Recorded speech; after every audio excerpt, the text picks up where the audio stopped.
the #1 source for everything baseball. This is MLB.com Radio. Good afternoon, everyone, and welcome out to Mesa's Hohokam Park in Mesa, Arizona, as we get ready to take on the Mesa Solar Sox versus the Mesa Desert Dogs. It's a battle of first-place clubs here in the Arizona Fall League, so it should be an interesting matchup, to say the least. I'm Victor Rojas. Thanks for tuning in. And like I said, the Mesa Solar Sox 15-7, leading that American division by 3 games over the Peoria Saguaros, who are 12-10. Scottsdale Scorpions, a team that I had a pleasure of calling their action for yesterday afternoon, wrap up that American division. They are 10-11, 4.5 games back. In the National Division, it's the Mesa Desert Dogs, 10-11. Yep, a game under 500, yet they're in first place by a game over the Grand Canyon Raptors, who are 9-12. And the Peoria Javelinas bringing up the rear in the National Division at 5-16, 5 games back. The Mesa Desert Dogs, 2-8 in their last 10, so they have not played very good baseball here of late. Yet neither has Grand Canyon nor has Peoria. Therefore, that's why you have these guys in first place right now. So it should be a lot of fun. The right-hander John Webb going for the Mesa Solar Sox, going for the Desert Dogs, is going to be Kyle Evans, a right-hander out of the Cleveland Indians organization. The managers have exchanged lineup cards. We're just waiting for the Mesa Solar Sox to take the field, and when we do that, we'll run down through the lineups. Just want to remind everybody, the Arizona Fall League, made up of 6 ball clubs in which Major League Baseball franchises, 5 Major League organizations, provide 6 players each to these ball clubs. In the case of the Mesa Solar Sox, they are made up of prospects from the Atlanta Braves, Baltimore Orioles, Chicago Cubs, Colorado Rockies, and the Tampa Bay Devil Rays. Mesa Desert Dogs, on the other hand, are made up of prospects from the Boston Red Sox, Cleveland Indians, Oakland Athletics, and Philadelphia Phillies, and the Pittsburgh Pirates. So that's where you get the mix of players in and out of them. Like I said, 6 players each from Major League Baseball franchises come together as a unit, and they all wear their respective big league uniforms out here. As the Mesa Desert Dogs have just now taken the field, they're starting their warm-up tosses, and we should get into some action here momentarily. We'll tell you, though, as we mentioned with Mike Ciano and Greg Clayman, a lot of good young talent, especially in today's ballgame. B.J. Upton's going to get the start. Delman Young's going to play. Jason Nix, the brother of Lance Nix of the Texas Rangers, he's in the lineup. And then you've got Dan Johnson on the other side, J.R. House of the Pittsburgh Pirates. So there's some pretty good young talent down here in the Arizona Fall League, and a pretty good matchup right here. Let's run down the starting lineup for the Mesa Solar Sox, the visiting Mesa Solar Sox. Gary Cates of the Orioles organization leads it off. He's at second base. Jason Nix, the aforementioned Jason Nix, he's over at third base, batting third will be Johnny Gomes out in left field. Jason DuBois of the Cubs organization is out in right field. He'll be the cleanup hitter. Delman Young of the Tampa Bay Devil Rays, he gets a start in center field, batting fifth. Batting sixth will be B.J. Upton, his teammate. He's a shortstop. He'll be the DH. He's typically a shortstop, but DHing today. Batting seventh and over at first base, John Paul Davis, out of the Tampa Bay Devil Rays organization. Batting eighth is Casey Kapitsky doing the catching from the Cubs. And batting ninth, Pete Shire, the shortstop from the Orioles organization. So it'll be Cates, Nix, Gomes, DuBois, Young, Upton, Davis, Kapitsky, and Shire to face the right-hander from the Indians organization, Kyle Evans. Evans 1-1 with a 2.40 earned run average down here in the Arizona Fall League. 15 innings of work. He's allowed 13 hits. He has struck out 10 and walked 5. This is start number 5 for Mr. Evans as he winds in the first pitch on the way. Fastball in there for strike 1. Don Gollard calls balls and strikes. Chad Fairchild over at first base. It's Peter Durfee at second base. And Casey Mosher rounding out the umpiring crew as Kate skies one left field. On comes Luke Scott. Camps under it, shades his eyes, and makes the grab for the first out. So a fly ball to get us underway here in Mesa's Hohokam Park. One batter up, one batter down. That'll bring up Jason Nix. Set the defense for the Desert Dogs. Luke Scott in left field. It's Chris Duffy in center, Rich Thompson in right field. Rodney Choi Fu at third base, Freddie Bynum at short, J.T. Stotts at second, Dan Johnson over at first base. And Ryan Domit does the catching. First pitch fastball down low for ball 1. Nick, so the Rockies organization getting the start over at third base. Played a lot of second base this year. A top prospect for the Rockies as he fouls one off to the right side and out of play. 1 ball and 1 strike. Struggling down here, though. .214 average, a home run, and 2 runs batted in.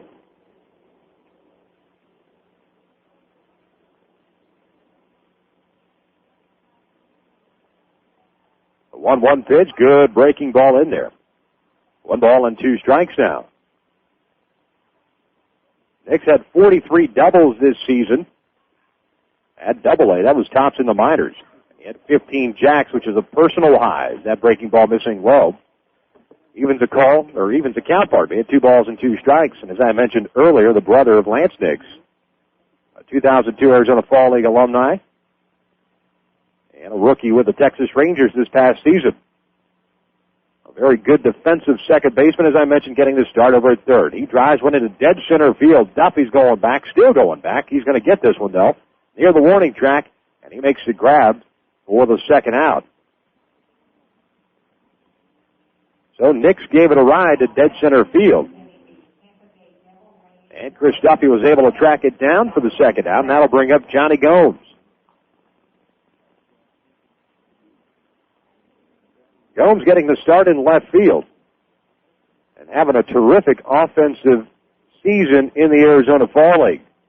A .354 average, 7 home runs, 16 runs batted in. Bats from the right side with an open stance, and he takes the fastball in there for strike 1. They have a lot of guys on this Solar Sox ball club that can flat out hit, including Richard Lewis, who leads the AFL with a .411 average. The 0-1 breaking pitch catches the outside corner, and no balls and 2 strikes to Gomes. Gomes 6th in the AFL with that .354 average. 0-2 pitch, he skies one to dead center field. Duffy going back near the same spot Nix hit his, and he will make the catch for the third out. Still an easy inning for Kyle Evans from the Indians organization. 3 fly ball outs as he retires his side in order. We head to the bottom of the first inning. No score from Mesa. You're listening to AFL Action Live on MLB.com radio. MLB.com radio heats up even as the weather cools down. Join Diamondbacks broadcaster and MLB.com radio contributor Victor Rojas as we bring you Arizona Fall League action. Just because the World Series is over doesn't mean the play stops. Check out some of the best the minor leagues has to offer with prospects like Delman Young, J.D. Durbin, and J.R. House, just steps away from the big time. Victor Rojas in Arizona Fall League action. It's MLB.com radio heating up on the road to the 2004 season. And don't worry, it's a dry heat. You love the game. You love your team. And you love your friends and family. So to get home safely, you hand off your keys to a sober, designated driver. America's all-star team of sports leagues, stadium service partners, brewers, broadcasters, and traffic safety experts thanks to sober, designated drivers who make sure you buckle up and get you home safely. Victor Rojas has done it all. He's played minor league baseball, worked the bullpen as a catcher with the Florida Marlins. He was the general manager of a minor league team that won a championship, and now he works as part of the broadcast team for the Arizona Diamondbacks. Yet with all of that, Victor still finds time to fill us with many baseball tidbits. Since you're all fired up, Ricky's a pretty quotable guy. Yeah. Just ask him. I don't want to be one of those great players who never made it to the series. He played in 3 World Series. Well, I'm not one of them, so that's 49% right there on Ken Caminiti's claim that at least 50% of the big leaguers use steroids. Wait, it gets better. Steve Finley was Henderson's teammate in San Diego. The tale has them boarding a bus when Finley told Henderson, sit anywhere you want, you've got tenure. To which Henderson said, 10 years? What are you talking about? Ricky got 16, 17 years. Oh, that's classic. Victor Rojas, attitude, humor, and knowledge of the game. Just another few reasons to listen to MLB.com radio. Believe it. Now, bottom of the first inning we go. No score as Rich Thompson, the right fielder from the Pirates organization, takes a pitch down low for ball 1. The lineups for the Mesa Desert Dogs, 10-11 this year, first place in the National Division. They have a 1-game lead, as I mentioned earlier, 2-8 in their last 10 ball games. That pitch missed down and in. 2 balls and no strikes. Rich Thompson leads it off, plays right field. Chris Duffy bats second and center. J.R. House at the DH in a number 3 spot. Dan Johnson will bat cleanup over at first base. Luke Scott will bat 5th out in left field. It's Ryan Domit doing the catching, batting 6th. Batting 7th is Rodney Choi Fu, the third baseman. Batting 8th is Freddie Bynum, the shortstop, and batting 9th, J.T. Stotts at second base. As Thompson slaps one over to the shortstop Shire, he's got to hurry, and he's able to throw out Thompson, who can fly for the first out. So once again for the Desert Dogs, it's Thompson, Duffy, House, Johnson, Scott, Domit, Choi Fu, Bynum, and Stotts facing the right-hander John Webb.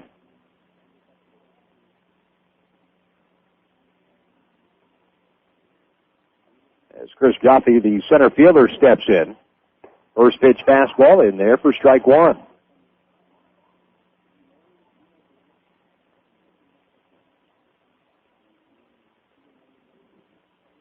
Oh, 1 pitch, curveball, catches the inside corner.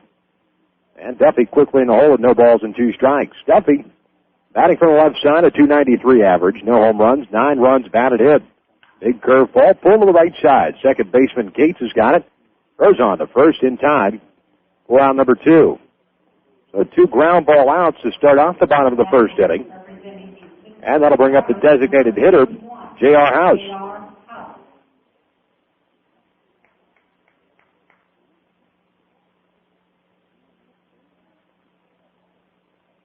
And House, a top prospect for the Pittsburgh Pirates, a catcher. He has struggled with injuries, though, hernia, surgery. He also had Tommy John. But battling back down here, trying to get some at-bats. Took a pitch low for ball 1. Batting .227, 2 home runs, 7 runs batted in. 1-0, slider, missing down and away. 2 balls and no strikes. John Webb was listed as the starter, the proposed starter for today. It's actually Tim Corcoran out of the Baltimore Orioles organization. House pops one up, right side. Going over is Jason Du Bois, the right fielder, makes the catch for the third out. So an easy inning for Corcoran. Nothing doing, 3 up and 3 down. We played 1 inning here from Mesa, no scores. You're listening to AFL Action Live on MLB.com radio. MLB.com radio heats up even as the weather cools down. Join Diamondbacks broadcaster and MLB.com radio contributor Victor Rojas as we bring you Arizona Fall League action. Just because the World Series is over doesn't mean the play stops. Check out some of the best the minor leagues has to offer with prospects like Delman Young, J.D. Durbin, and J.R. House, just steps away from the big time. Victor Rojas in Arizona Fall League action. It's MLB.com radio heating up on the road to the 2004 season. And don't worry, it's a dry heat. You love the game. You love your team. And you love your friends and family.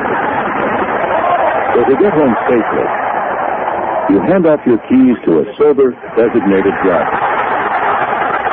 America's all-star team of sports leagues, stadium service partners, brewers, broadcasters, and traffic safety experts thanks to sober, designated drivers who make sure you buckle up and get you home safely. Victor Rojas has done it all. He's played minor league baseball, worked the bullpen as a catcher with the Florida Marlins. He was the general manager of a minor league team that won a championship, and now he works as part of the broadcast team for the Arizona Diamondbacks. Yet with all of that, Victor still finds time to fill us with many baseball tidbits. Since you're all fired up, you know, Ricky's a pretty quotable guy. Yeah. Just ask him. I don't want to be one of those great players who never made it to the series. He played in 3 World Series. Well, I'm not one of them, so that's 49% right there on Ken Caminiti's claim that at least 50% of the big leaguers use steroids. Oh, wait, it gets better. Steve Finley was Henderson's teammate in San Diego. The tale has them boarding a bus when Finley told Henderson, sit anywhere you want, you've got tenure. To which Henderson said, 10 years? What are you talking about? Ricky got 16, 17 years. Oh, that's classic. Victor Rojas, attitude, humor, and knowledge of the game. Just another few reasons to listen to MLB.com radio. Believe it. At top of the second inning we go. No score. Victor Rojas with you from Mesa's Hohokam Park. Jason Du Bois from the Cubs organization leads it off, and he takes a breaking ball and catches the outside corner for strike one. Both starters, Tim Corcoran for the Desert Dogs and Kyle Evans for the Solar Sox. 3 up and 3 down. Du Bois lifts one into left center field. Over goes Duffy, so does Scott. Scott, the left fielder, calls off Duffy and makes the grab for the first out. That's 4 fly ball outs by Kyle Evans to get this ball game underway. And that'll bring up the center fielder, Delman Young. And I would be remiss if I didn't congratulate both Jason Du Bois and DeJuan Brazelton as Delman Young swinging at the first pitch, grounds one of the shortstop behind him, throws sidearm over to first, and Delman Young is retired for out number 2. But Jason Du Bois and DeJuan Brazelton, teammates on this Mesa Solar Sox ball club, named AFL Player and Pitcher of the Week, respectively. And that was for the week October 20th through the 25th. Du Bois hit .500 for the week, 6 hits, including 3 doubles, a triple, and a home run. He scored 2 runs and had 6 runs batted in for the Solar Sox. Brazelton, on the other hand, back-to-back wins as far as Pitcher of the Week honors.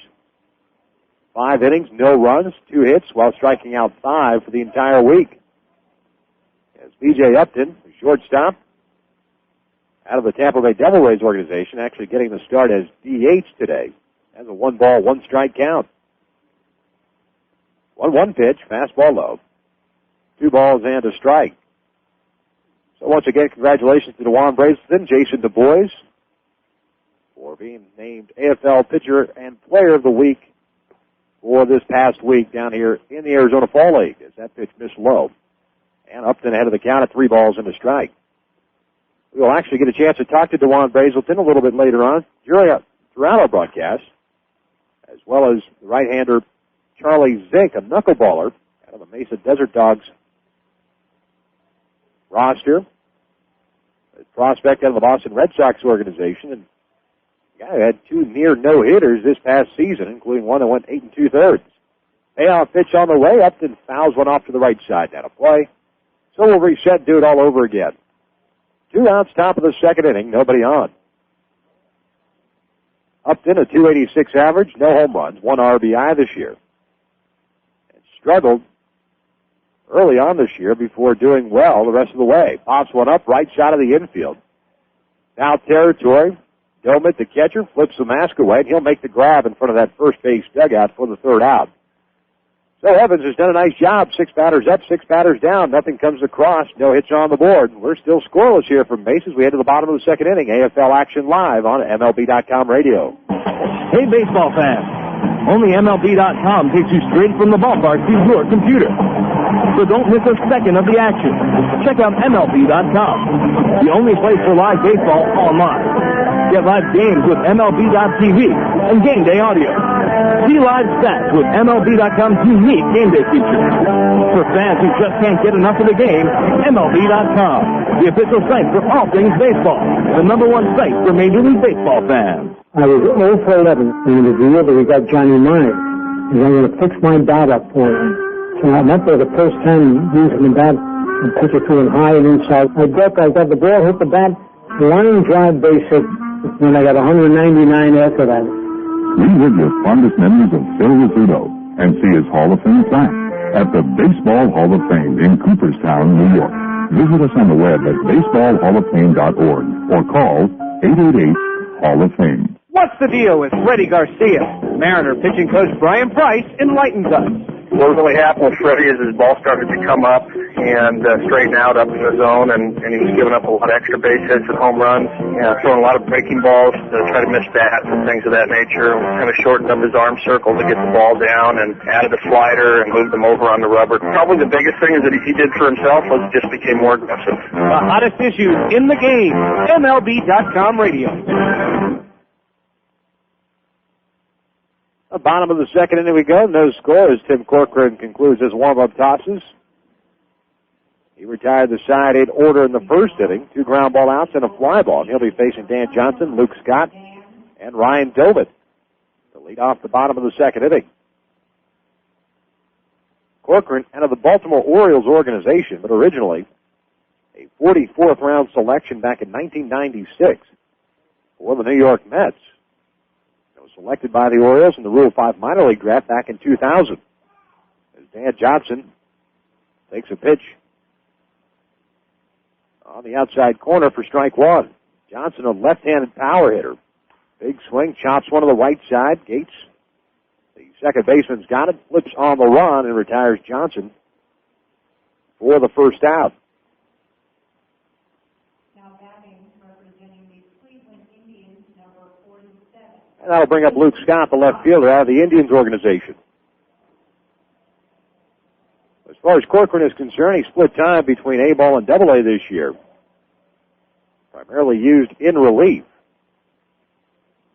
At Double-A, he was 4-1 with a 4.09 earned run average in 26 ball games. Struck out 33, walked 19, and held opposing hitters to a 231 average. As Scott, a left-handed batter, takes a breaking ball low for ball one. He struggled down here, has Corcoran, 0-3, and a 10.05 earned run average in 5 starts. The 1-0, good fastball on the outside part of the corner. Count evens at 1 ball and 1 strike. 14 in the third innings, 18 hits allowed. He struck out 10, walked 12, so control, of course, has been the issue. Time is called. Scott thinking that Corcoran taking too much time. Steps out of the box, steps back in there. Scott having a nice season, 342 average, 4 home runs, 10 runs batted in. He has 3 doubles and a triple.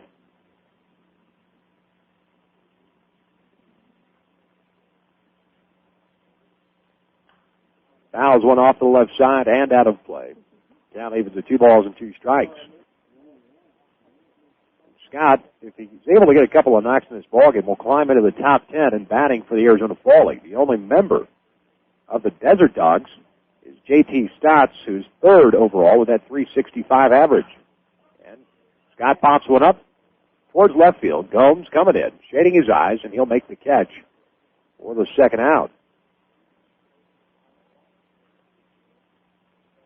So no batter has reached base for either side. As there are now 2 outs in the bottom of the second inning, that'll bring up Ryan Domit.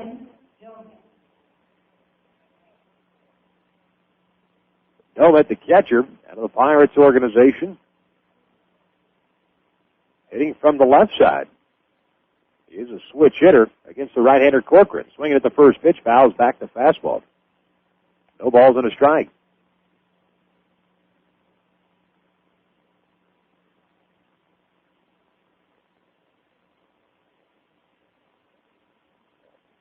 Domit, a 294 average, a home run. Time is called as Domit steps out of the box.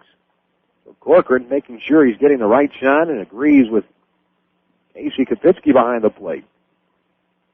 Very deliberate out there is the right-hander. Off speed, down low. 1 ball and 1 strike.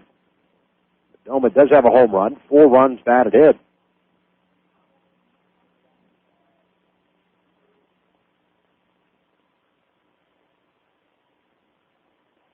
One pitch, missing downstairs. 2 balls and a strike. Domit, a second-round selection for the Pirates back in '99. Out of Moses Lake, Washington. That's where he makes his home still. 2-1 pitch on the way, fastball away. 3-1 now. Hit 275 at Lynchburg, which is A-ball, Carolina League. 11 home runs, 77 runs batted in. 2002, though, he had 322 for Hickory of the South Atlantic League. 3-1 pitch, down low, and we've got our first base runner of the ball game as Domit reaches on the walk. With 2 outs, that'll bring up Rodney Choi-Fu. Now batting, representing the Cleveland Indians, number 9, Rodney Choi-Fu. Choi-Fu of the Indians organization getting the start over at third base. Switch hitter batting from the left side, 6'1", 185 pounds, out of Hawaii. Played this past season at Kinston, which is A-ball. Big lead for Domit over at first base. Corcoran's first pitch, this line, 1 hopper to the second baseman. Casey bobbles it, flips to second underhand, and he's able to force out Domit at second for the third out. Nice play by Cates to stay with it. So nothing doing for the Desert Dogs here in their half of the second inning. No runs, no hits, one man left. Don, we played two. No score from Mesa. AFL action live on MLB.com radio. Right now, fall is in full color at Kohl's. Kohl's has all the brands your family loves, like Nike, Levi's, Dockers, Mudd, Lee, Oshkosh, and many more. Every size, every color, fully stocked.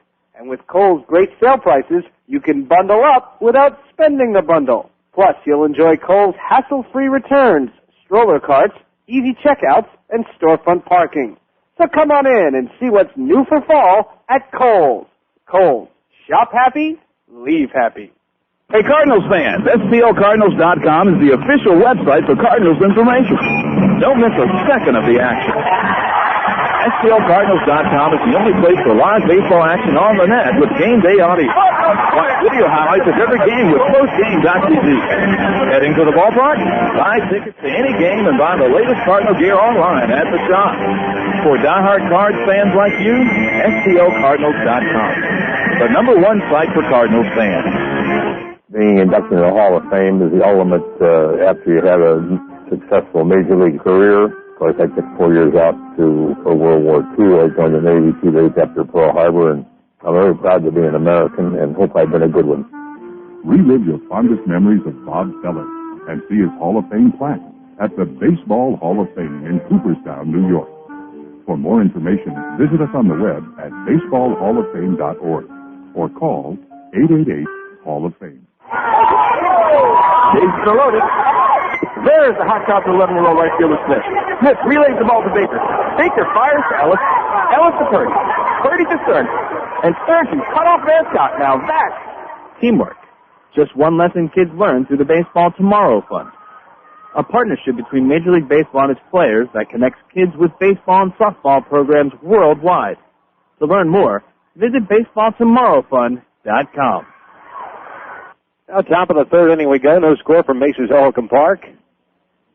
6 batters up, 6 batters down, retired by Kyle Evans of the Indians organization as he faces John Paul Davis, first baseman, leading off the third. Swings and misses on the first pitch for strike one. Davis, out of the Devil Rays organization, getting the start at first base. 185 average, a home run, 5 runs batted in. And that's from the right side.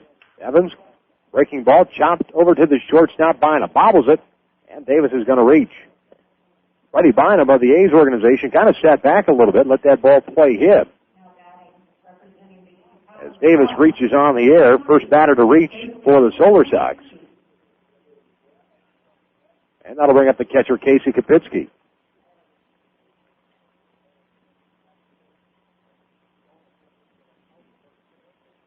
Kapitsky out of the Cubs organization getting the start behind the dish. Bats from the right side. First time Evans has to throw from the stretch and delivers a breaking ball down low for ball one. Kapitsky at 257 average, a home run, 7 runs batted in. John Paul Davis, a short lead over at first base. Not much of a threat to run. He's 0 for 1 in that stolen base category this year. 1-0 pitch. There's a double play ball. Stotts has got it. To Bynum for 1. Over to first in time for the double play. Nice play by the Oakland Athletics middle infield of J.T. Stotts and Freddie Bynum. And Stotts picks up his teammate who had committed the air to allow Davis to reach. A nice 4-6-3 double play with 2 outs. That'll bring up Pete Shire, the shortstop.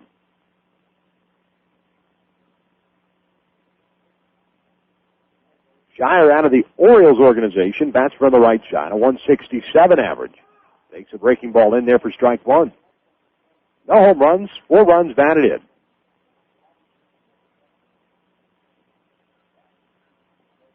The 0-1 pitch from Evans, fastball down and in. 1 ball and 1 strike.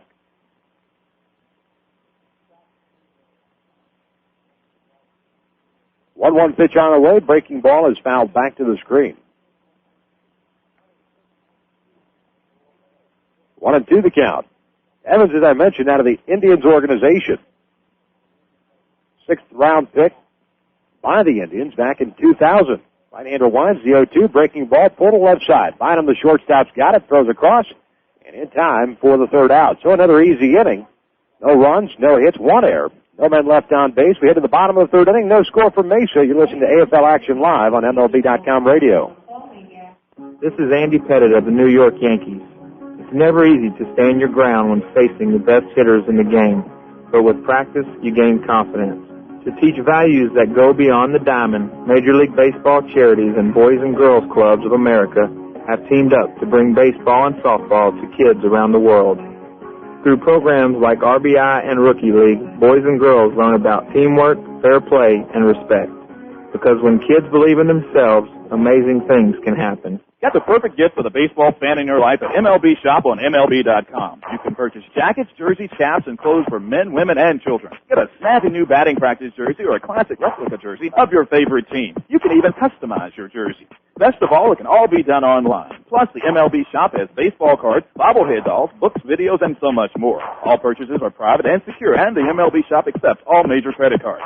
Click on the MLB Shop button at the top right of MLB.com and get that perfect gift today. Raven, we've got bandits at 1 o'clock. Lights on. Engaging now. What kind of person can handle an F-16 dueling in a Mach-speed dogfight? Why, a math teacher, of course, when she's in the National Guard and Reserve.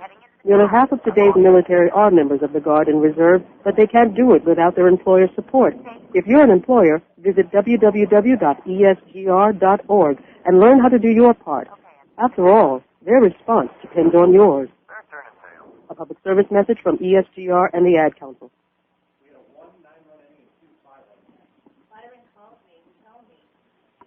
Bottom of the third inning we go. No score as we're here in Mesa's Hohokam Park. Corcoran just finishing up his warm-up tosses. Corcoran actually got the start. Webb was supposed to get the start, but Corcoran's been in there, although he just got announced as a starter. We welcome now Tampa Bay Devil Rays prospect DeJuan Brazelton, who joins us here in the booth. And first things first, DeJuan, congratulations being named Pitcher of the Week for the second consecutive week. Stacey, I don't know if has this been done before, back-to-back honors. That's big time. Yeah, last season, Ken Harvey actually went back-to-back. Well, there you go. For a pitcher, it hasn't happened that way. Well, there you go. DeJuan Brazelton, first time a pitcher in the 12th year in the AFL's existence. Never happened before. Congratulations. Thank you. Thank you for having me. I tell you what, if Ken Harvey is any indication, that's pretty good footsteps to follow in, as he was the MVP of the league last year. Well, I mean, that's pretty exciting. I don't know about the MVP, but I'm happy for the honors I've received. Now, you were picked a couple of seasons ago. You didn't play the year that you were drafted, but in your first full season, I mean, you had a quick progression. I mean, you got up to the big leagues, got a couple of starts. What was that like, going basically from a draft pick up to the big leagues that quickly? Well, I mean, it was a process where I had a lot of things going on. Like, I struggled at first in Double-A when I started off in Double-A, but over the course of time, I had a good coach, Dick Bosman, that worked with me, and over time, I figured out what was going on and made it to the big leagues. Now, have you been working? I thought I read somewhere that you've kind of changed your mechanics a little bit. You're more of a drop and drive type of guy originally, and then you change it. Now you kind of gone back to that. Tell us about that whole process. Well, when I got drafted, I was more like kind of like a Satchel Paige type pitcher. I had arms, legs, and everything going all over the place, and I threw the ball. And then over the course of last year, they tried to change me a little bit into like this more of a Greg Maddux, more of a mechanical type guy, and it didn't work out for me. So I got sent all the way back to Single A, where we studied my old college tapes, and we went back to the last time I was really very successful, which was in college, and we tried to mimic that. And, over time, like when I first started in Single A, I got beat up pretty good. And after about the third or fourth week, it started rolling. And then, until what you see today. Now, you're having a very nice season down here in the AFL. You have a 4-0 mark and a 1.50 earned run average. What have you done differently down here? I know you've worked on your mechanics and making sure that your location, you were part of that one hitter. Unfortunately, the one hit was a home run by Jason Stokes a couple of days ago. But, I mean, you threw the living daylights out of the ball. You were spotting your fastball both sides of the plate, good off-speed pitch. What does that tell you as far as your mechanics, your work ethic, as you go into spring training next year, the fantastic season you're having down here in the AFL? Well, I think it's definitely something that the Devil Rays have to be looking at. I mean, I've come back from a season where things didn't go the way I wanted to, but I've worked really hard, and I've got my mechanics back the way I wanted them, and I'm doing things I need to do. Well, Freddie Bynum was hit by a pitch to lead off the bottom of the third inning, and J.T. Stotts just grounded into a 5-4-3 double play, so it takes us back to the top of the order. And Rich Thompson with 2 outs in the third, no score for Mesa. We're talking to DeJuan Brazelton, pitching prospect of the Tampa Bay Devil Rays. This is Devil Rays week, by the way. We've had Delman Young, B.J. Upton, now DeJuan Brazelton. I said the same thing to those two guys when I talked to them a couple of days ago, that being a part of the Tampa Bay Devil Rays organization and the fact that they are basically built on the basis of young talent, and a lot of young talent came to fruition this year with Aubrey Huff and Rocco Baldelli, just to Carl Crawford, just to name a few guys. That's going to make you feel good going into next spring training that I might have a shot at making the rotation straight out of spring training. Oh, yeah, well, I mean, that's definitely my goal. I think that, if I can continue what I'm doing now in spring training, there's no doubt that I'll be in the rotation, but I just got to hopefully carry that over. But like you said, being with the Devil Rays right now is, very exciting times. You got Rocco and Carl and Aubrey Huff, and then we got this guy, Joey Gathright, who was supposed to be here, who's very electric, and then you got Delman and BJ. There's a lot of good things happening around there. Yeah, not only that, it's happening at least for the next couple of years. If everything holds true, Delman and BJ actually could be he could be the shortstop next season for Tampa Bay. No doubt. These people are very, very talented. BJ, you don't really see many young guys like 18, 19, like BJ and Delman that do the things they do. They play with the strength of 25, 30-year-old men. They're just 19 years old. So, have you had the pleasure of experiencing Lou Piniella yet?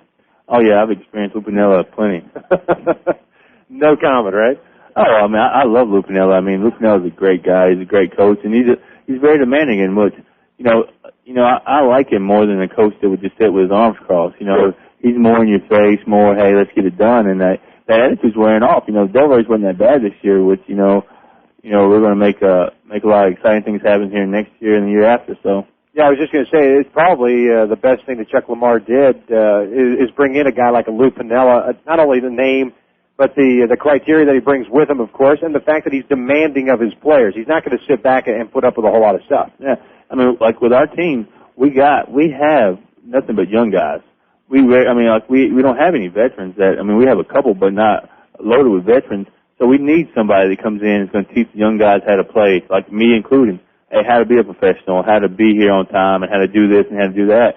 Whereas, if you have a coach that's kind of laid back, well, you really don't learn anything, and you continue to make mistakes over and over again. Whereas with Lou, you make them one time and you don't make them again. Sure. Or you don't hang around very long. No question about it. What's the biggest difference between the talent you face this year compared to the talent down here in the Arizona Fall League? Well, I played on 3 different, almost 4 different levels this year. Right. And this town is very good as far as, you got a lot of guys that are up and coming. Everybody here can swing the bat and throw and catch, and it's kind of like, to me, it's kind of like being on an all-star team, You got 5 of the best guys from each organization, and it's great for from team camaraderie, getting to meet people from across, other teams and other leagues, and I think it's a great experience. It's probably one of the best I've had in professional baseball so far. Sure, and you had a chance to not only work out with, but play against Team USA, and that looks like a pretty stacked lineup itselp. Yeah, they're a quality team. You want the best to represent the United States, and so, they've assembled a pretty nice team. Well, DeJuan, I appreciate your time here, man, and best of luck to you. Congratulations again, back-to-back Pitcher of the Year honors, Pitcher of the Week honors. I don't want to get ahead of myself yet. Maybe that MVP is down the road for you. Hey, well, if it happens, that'd be great. But, other than that, I'm just going to try to keep on doing what I'm doing. And that's all you can ask yourself. Continued success, buddy. Thank you. Take care. DeJuan Brazelton out of Tampa Bay Devil Rays, our guest here, as Rich Thompson just got thrown out by Casey Kapinski trying to steal at third base. Nothing doing for the Desert Dogs here in their half of the third. No runs, 1 hit, 1 man left on base. We've played 3. No score from Mesa. You're listening to AFL Action Live on MLB.com radio. I'm Bob Costas. This year would have marked Lou Gehrig's 100th birthday. The legendary Iron Horse of baseball gave his heart and soul to America's favorite pastime, but he gave his life and name to the fatal disease, ALS, now best known as Lou Gehrig's disease. You can help strike out ALS.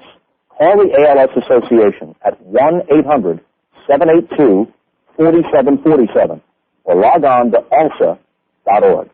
Thanks. Your grandparents came here. The long drive, and it's a home run for Joe DiMaggio. Your parents came here. Here comes Roger Maris in to score, and Cepeda pulling the second with a double. Now it's your turn. Number 3,000 for one of the great players of all time, George Brooks. Cooperstown, New York. a tradition of excellence for 7 decades. Be a part of it. For information, call 1-888-HALL-OF-FAME. From the first pitch of spring training to the last pitch of the World Series, MLB.com radio brings unique and exclusive coverage of Major League Baseball. That continues during the winter months with Arizona Fall League action, hot stove reports, and baseball winter meetings. In November, check out live and exclusive play-by-play of Arizona Fall League action with the hottest prospects in baseball. December means baseball's winter meetings live from New Orleans as we bring you conversations with the managers and team officials from every ball club. Get the latest news with free agent signings, off-season moves on the Hot Stove Show, and get updates on winter leagues and the news from the minor leagues on the Baseball America Hour. Number one baseball source all year long. This is MLB.com Radio.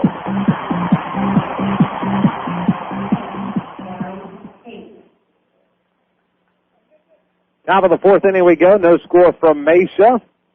As Gary Cates, the second baseman for the Solar Sox, leads it off. It'll be 1, 2, and 3. Cates, Nix, and Gomes facing that right-hander Kyle Evans of the Indians organization. Just to recap, the bottom of the third inning for the Desert Dogs. Freddie Bynum was hit by a pitch, and after J.T. Stotts grounded into a double play, a 5-4-3 double play, Rich Thompson was walked, went to second base on a base hit by Chris Duffy, and then Thompson was thrown out trying to steal with J.R. House up at the plate. So nothing doing for the Desert Dogs. That's why we are scoreless. As Cates took a fastball outside for ball one and takes a curveball in there for strike one. 1 ball and 1 strike on Cates, who is 0 for 1, having flown out to left field to lead off the ball game. 1-1 pitch on the way. That one's pulled towards the hole. Bynum backhands and flips on the run. High throw. Not in time. Nice stretch over at first base by Dan Johnson. And Freddie Bynum almost made a spectacular play, ranging to his right and throwing on the run. But Cates was able to leg it out, and that's an infield single. And that's the first hit allowed by Evans in this ballgame. As Jason Nix will step up now with nobody out, a man on at first base. And our thanks once again to Dewan Brazelton, Tampa Bay Devil Rays pitcher, right-handed pitcher. Part of a one-hitter on Monday afternoon to kick off our AFL broadcast. Nix pulls one into left field. Over it goes Scott. He makes the grab on the sinking liner for the first out. Nix a good rip at that first pitch. And Luke Scott had to come in a little bit. That ball dropping down near his shoelaces. Was able to make the snag before the ball hit the ground. 1 out. Now I'll bring up Johnny Gomes.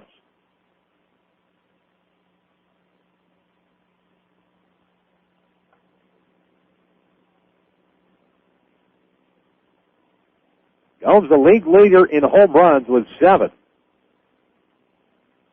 Also leads the AFL in hits with 26. On base percentage at .492. Slugging percentage at .875. And he's 4th in extra base hits with 11. So a very good AFL season for the left fielder out of the Devil Rays organization. Just one of many down here. Takes a breaking ball. That misses low and inside for ball 1. Gomes, a right-handed batter. 0 for 1, flew out to center his first time up. But as Dewan Brazelton was telling us, B.J. Upton, the future shortstop of the D-Rays, Dalman Young, getting to start in center field, making his pro debut out here in the Arizona Fall League.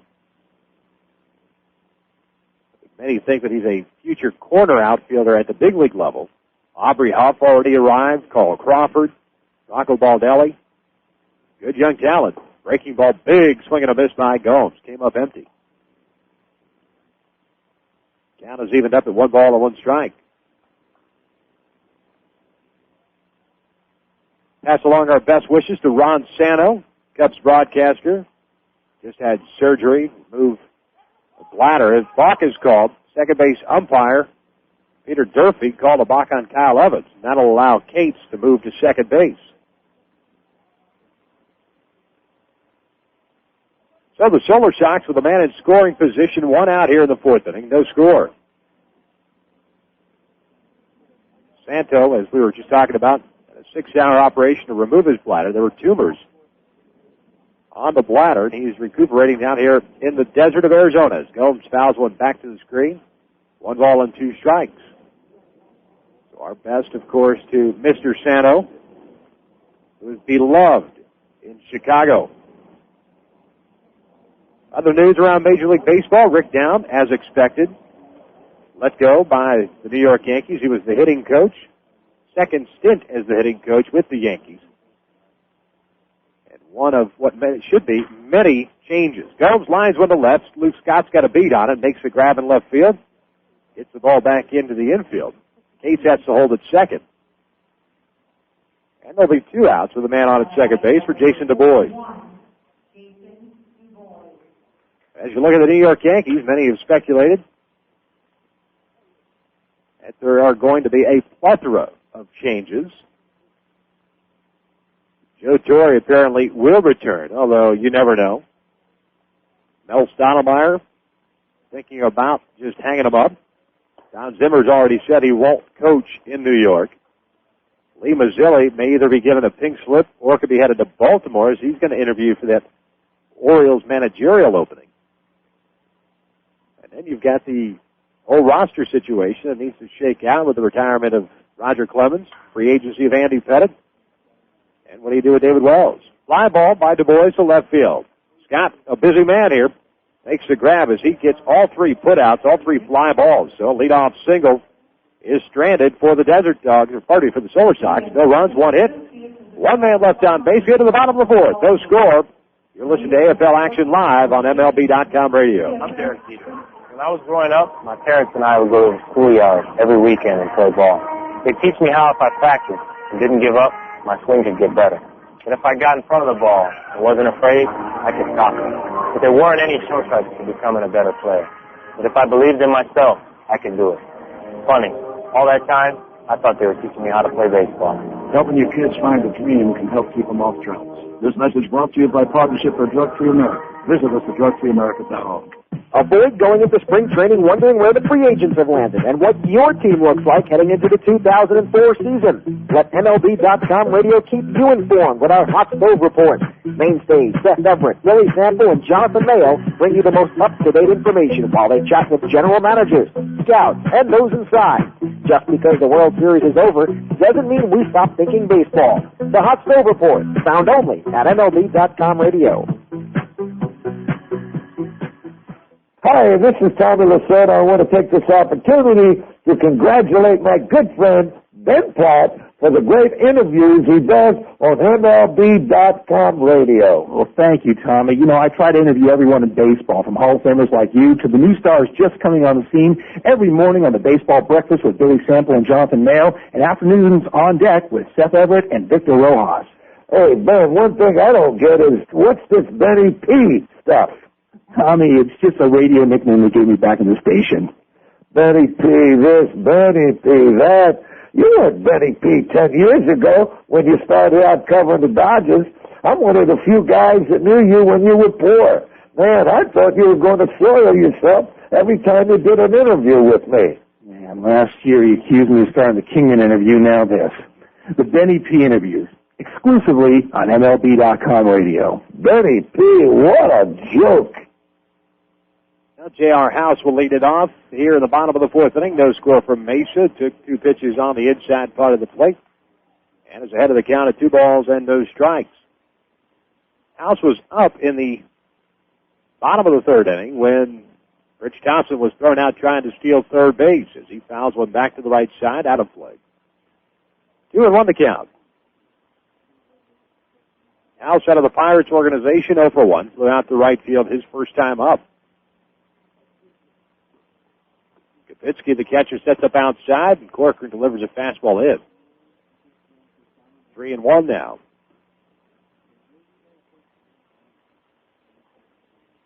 Action in the bullpen for the Solar Sox. As Corcoran winds, 3-1 pitch. House pops it up on the infield, right side. First baseman Davis calls everybody up. Unfouled territory, makes the grab for the first out. So Davis coming in and taking charge, calling off Corcoran, the pitcher, and Kapitsky, the catcher. And with 1 out, that'll bring up the first baseman, Dan Johnson.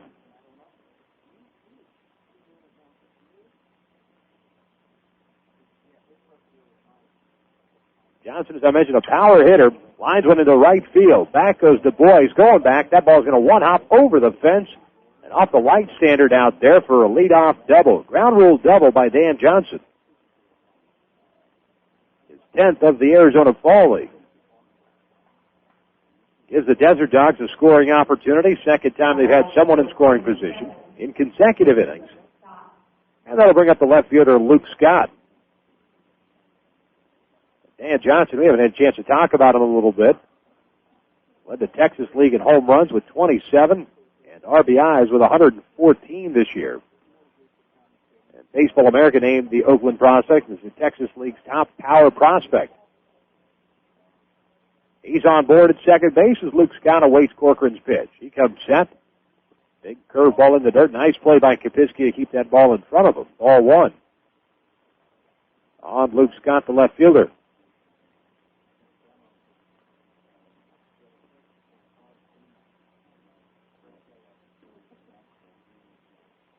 Scott 0 for 1, flew out to left his first time up. 342 average down here, 4 home runs. And 10 runs batted in. It's from the left side as Corcoran comes set, checks the runner in the 1-0. Pulled to the right side, and that's foul up the first base line. Count evens in a ball and a strike.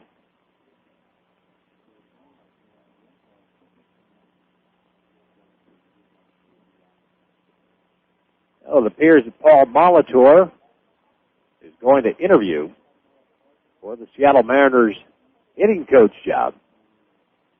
Jose Guillen, third base coach for the world champion Florida Marlins, will interview for the Chicago White Sox managerial opening. A lot of movement going on around Major League Baseball, and that's just the coaching side of it. Fastball missing in on Scott, 2 balls and a strike. If you have any email, send them on in to radio@mlb.com, or if you have AOL Instant Messenger, MLB Radio Live is our screen name. Corcoran sets the 2-1 pitch to Scott. He pulls one foul again up that first base line. Good off-speed pitch by Corcoran. And Scott has the count even on him at 2 balls and 2 strikes. Now one here from Ozzie. It says, hey, man, do you know the potential buyers for Miguel Tejada? Well, I think right now one of the potential suitors for Miguel Tejada's services, it's been noted anyways, the Anaheim Angels and possibly the San Diego Padres. Corcoran comes set, checks Johnson, 2-2 pitch, breaking ball low. And the count has run full to 3 balls and 2 strikes. So Ozzie, appreciate the email. I still think the teams are still sorting out their options situation, trying to decide who they're going to keep or bring into spring training. Just like the Royals declined the option on catcher Brent Maine. So he is filed for free agency. There are going to be a lot of guys available on that open market. Corcoran sets, payoff pitch, big breaking ball missed outside, and Scott has drawn a walk. I mentioned early on that Luke Scott has struggled with his control here in the Arizona Fall League. Coming into today's ball game, he had walked 12 and struck out 10 in 14 in the third innings. And in this ball game now, 3 and a third innings into it, he's walked 3 batters with no strikeouts. So the Desert Dogs runners at first and second base, 1 out. Bottom of the 4th. And Ryan Domit, the catcher, steps in. No score from Mesa. Domit takes a fastball in there for strike 1. Well, tomorrow, Thursday afternoon, I'll be back at Scottsdale Stadium as the Grand Canyon Raptors host the Peoria Javelinas. 0-1 pitch, missing down and away from the left-hand hitting Domit. 1 ball and 1 strike. And it'll be our first view of the Grand Canyon Raptors, who are 1 game back of these Mesa Desert Dogs in the National Division of the Arizona Fall League. 1-1, off speed, outside. 2 balls and a strike. And had a whale of a time with the Javelinas and the Scottsdale Scorpions yesterday in a 15-14 pitchers duel. 2-1 pitch to Delman, pops one up, left center field. Over goes the center fielder, Delman Young, makes a grab, he throws it back to second base. Dan Johnson's able to scamper back. Young had a long run to his right. He called off Johnny Gomes. Now Gomes is talking to Delman Young a little bit about who should have gotten that ball because of the situation with base runners and who would have had the easier play. But it is the second out of the inning nonetheless, and that'll bring up Rodney Choi Fu.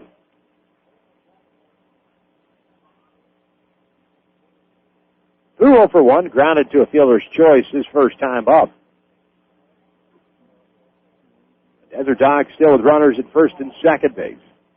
Corcoran comes set. Fu batting from the left side, takes a fastball down and in for ball 1. Choi Fu, 26th round selection by the Indians. That was back in 2000. 1-0 pitch, breaking ball in the dirt. Nice play again by Kopitsky. Runners have to hold. 2-0 the count.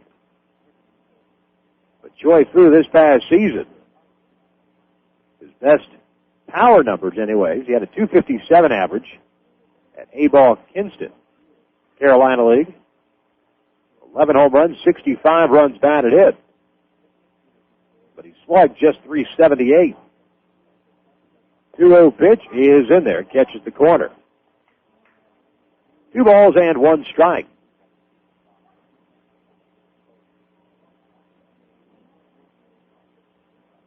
Well, that game tomorrow, Grand Canyon Raptors, Peoria Javelinas, as it has been all week this week, 3 o'clock Eastern time, right here on MLB.com radio. Choi Fu lines one into center field, base hit. Johnson's being waved around. Here comes a throw from Delman Young. It's up the third base line, not in time. Johnson slides in there. Choi Fu goes to second base, and it's a 1-0 lead for the Desert Dogs. Good strong throw by Delman Young. And it was just up that third base line. Kopitsky tried to hold his ground as long as possible. Johnson, not blessed with the best speed in the world, was able to leg it home from second base. And we've got our first run of the ball game, 1-0 here in the bottom of the fourth. Desert Dogs leading the Solar Sox. Choi Fu picks up his 9th run batted in this season. Moved to second base on the overthrow. Runners at second and third now for Freddie Bynum. Bynum takes a fastball in there for strike 1.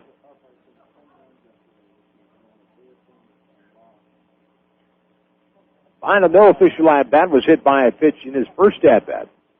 It's from the left side, pulls one to the right side. Cates has to play it on the big hop, throws on to first, and in time to retire Bynum for the third out. But not before the Desert Dogs put a run on the board on 2 hits. They do strand 2 runners. We've played 4.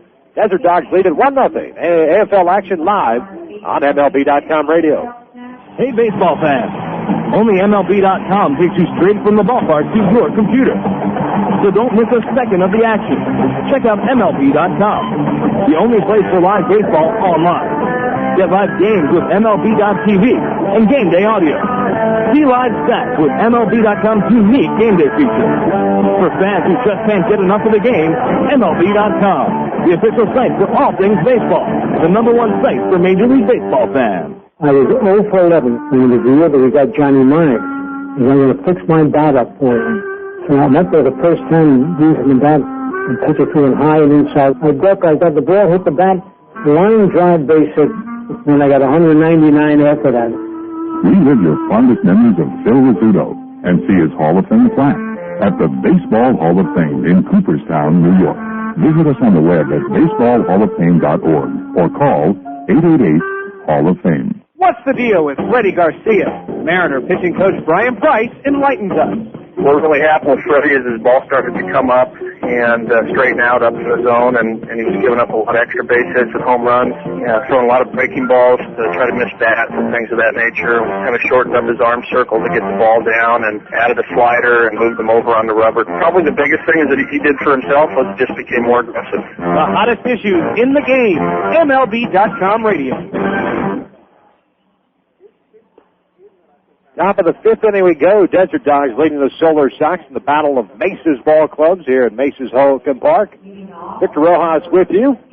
No runs, one hit, no errors for the Solar Sox. 1 run on 3 hits, 1 error for the Desert Dogs, as it'll be Delman Young, B.J. Upton, and John Paul Davis, the Devil Rays trifecta here in the top of the fifth inning. Young, a right-handed batter against the right-hander Kyle Evans. Swings and misses on the breaking pitch for strike one. Delman 0 for 1, grounded to short his first time up on the first pitch he saw. Having a nice AFL. This will be just his 7th ball game. Started the year on the taxi squad, and now on the full-time roster as he chops one into the third base dugout. No balls and 2 strikes. He came in hitting .579, a home run, 3 runs batted in. Also has 3 doubles.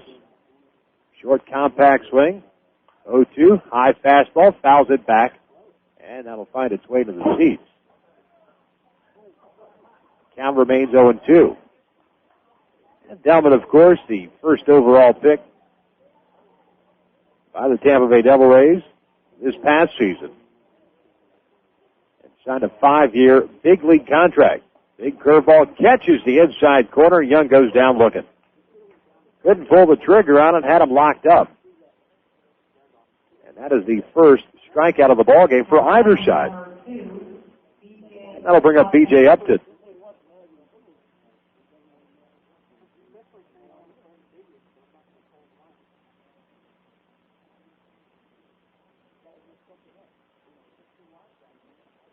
Upton, a right-handed batter, future shortstop of the Devil Rays, takes a curveball outside for ball one.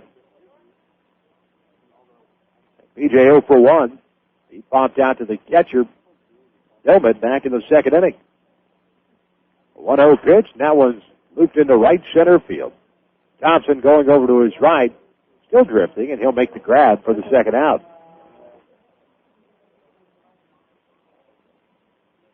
So 2 outs here in the top of the fifth inning, and John Paul Davis. For some reason I want to rename him for Jonathan. But John Paul Davis steps in.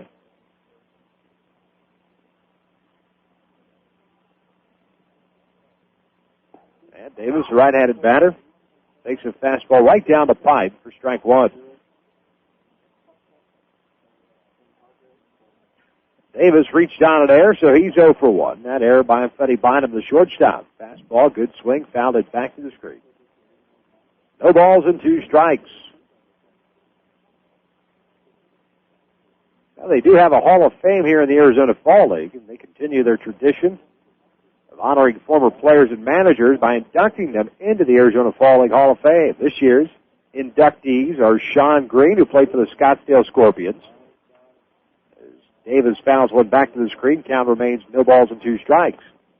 Todd Helton, who played for the Javelinas, and Mike Sosha, who managed the Javelinas. Sosha's ceremony was completed back on October 8th at Scottsdale Stadium. As Davis pulls one to the left side, third baseman Troy Fu dives, knocks it down, gets up and throws to first in time for the third out. So fairly easy inning for Evans. Retires the side in order for the third time in this ballgame. We're into the bottom of the fifth inning. Desert Dogs leading at 1-0. As you're listening to AFL Action Live on MLB.com radio. Right now, fall is in full color at Kohl's. Kohl's has all the brands your family loves, like Nike, Levi's, Dockers, Mudd, Lee, Oshkosh, and many more. Every size, every color, fully stocked. And with Kohl's great sale prices, you can bundle up without spending the bundle. Plus, you'll enjoy Kohl's hassle-free returns, stroller carts, easy checkouts, and storefront parking. So come on in and see what's new for fall at Kohl's. Kohl's. Shop happy, leave happy. Hey, Cardinals fans, STLCardinals.com is the official website for Cardinals information. Don't miss a second of the action. STLCardinals.com is the only place for live baseball action on the net with game day audio. Watch video highlights of every game with postgame.tv. Heading to the ballpark? Buy tickets to any game and buy the latest Cardinal gear online at the shop. For diehard Cards fans like you, STLCardinals.com, the #1 site for Cardinals fans. Being inducted in the Hall of Fame is the ultimate after you have a successful major league career. Of course, I took 4 years out for World War II. I joined the Navy 2 days after Pearl Harbor, and I'm very proud to be an American and hope I've been a good one. Relive your fondest memories of Bob Feller and see his Hall of Fame plaque at the Baseball Hall of Fame in Cooperstown, New York. For more information, visit us on the web at baseballhalloffame.org or call 888-HALL-OF-FAME. Bases are loaded. There's the hot shot to 11-year-old right fielder Smith. Smith relays the ball to Baker. Baker fires to Ellis. Ellis to Purdy. Purdy to Stern. And Stern's cut-off mascot. Now that's teamwork. Just one lesson kids learn through the Baseball Tomorrow Fund, a partnership between Major League Baseball and its players that connects kids with baseball and softball programs worldwide. To learn more, visit baseballtomorrowfund.com. J.T. Stotts leads it off for the Desert Dogs here in their half of the fifth inning. 1-0 Desert Dogs leading the Mesa Solar Sox. And Stotts, a right-handed batter. Second baseman squares the bunt, takes the pitch inside, evening the count at 1 ball and 1 strike. Stotts 0 for 1. Grounding into a double play back in the third inning. 1-1 pitch from Corcoran, fastball low. 2-1 the count now. As there's action in the bullpen for both sides, the Solar Sox and the Desert Dogs. Kapinski sets up inside, 2-1 pitch on the way, broken bat, slow roller to the third baseman Nix. He's got it at the cut of the grass, throws over to first, and in time for out number 1. So Corcoran got in on the hands of the Oakland Athletics, J.T. Stotts. That barrel shot towards the cut of the grass over at third base. One batter up, one batter down. Back to the top of the order, Rich Thompson of the Pirates organization. Comes up here in the bottom of the fifth inning. And you got to be careful with Thompson. He could just flat out fly. He's 0 for 1 with a walk.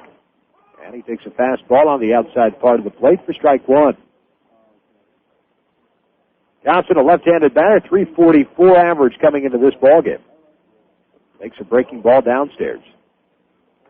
Evens the count of 1 ball and 1 strike. Thompson also with a home run, 8 runs batted in. And 7 for 9 in the stolen base category. And that pitch missing downstairs again, 2 balls into strike.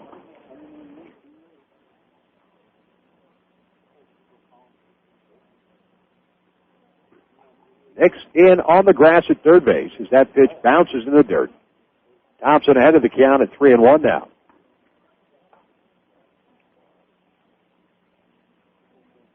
Thompson originally was a 6th-round selection by the Blue Jays back in 2000, then traded by the Blue Jays to the Pirates for journeyman right-hander John Wasden.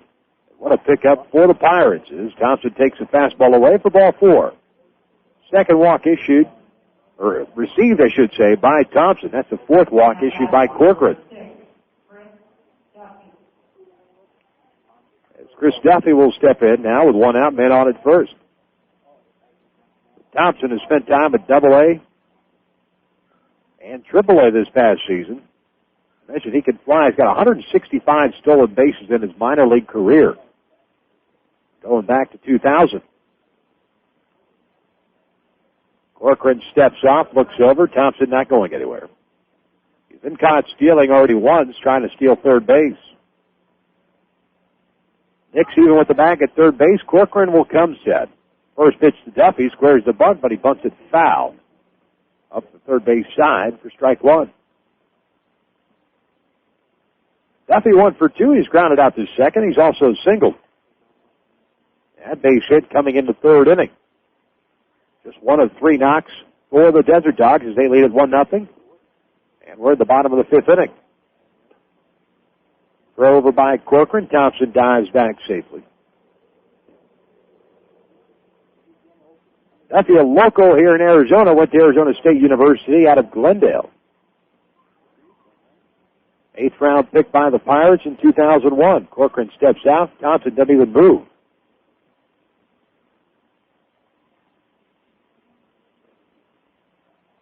So Corcoran and the Solar Sox both very aware of Thompson's speed over at first. There he goes.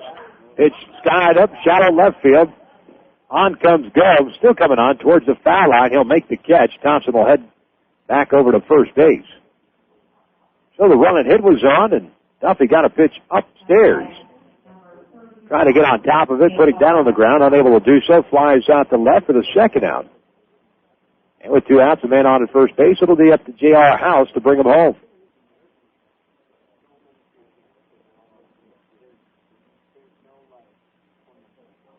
House is 0 for 2. He has flown out to right, popped out to the first baseman. Corcoran sets, first pitch, breaking ball, catches the corner, strike 1. Mentioned earlier that House has been hampered by injuries. Limited to just 40 games this year, 20 at rookie ball down in the Gulf Coast League. A throw over to first, Thompson back safely. And 20 games for House at AA Altoona. His best season was back in 2000 in Hickory, South Atlantic League, where he hit .348, had 23 home runs, and 90 runs batted in. The 0-1 pitch out, nothing happening. Count evens at 1 ball and 1 strike. And just in the last 2 years for J.R. House, just tell you how badly the injuries have hampered him. He's played in just 75 ball games. 1-1 pitch, pops one up behind the home plate area. Now it'll get out of play.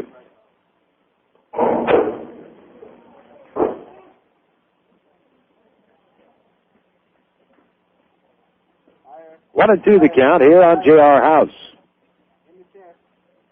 But the Pirates still very, very pleased with the progression of J.R. House, the prospect. Getting the start as a DH today, throw over. Thompson dives back safely to first.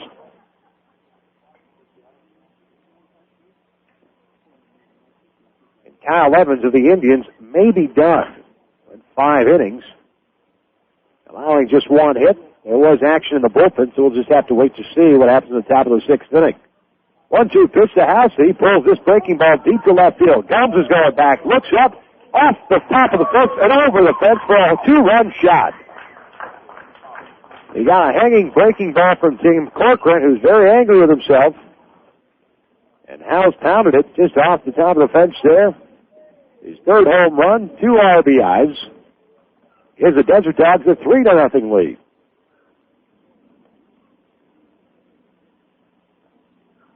And Corcoran had him set up, too, on a 1-2 count. Unable to put him away. And some could argue the fact that with 2 outs, still concerned about Thompson over at first base, kind of lost track of what was going on with House, the batter. And now you got another power hitter, and Dan Johnson stepping in. He takes a pitch low for ball 1. Johnson 1 for 2, a double with a run scored. Takes a breaking ball on the inside part of the plate. Count evens at 1 ball and 1 strike.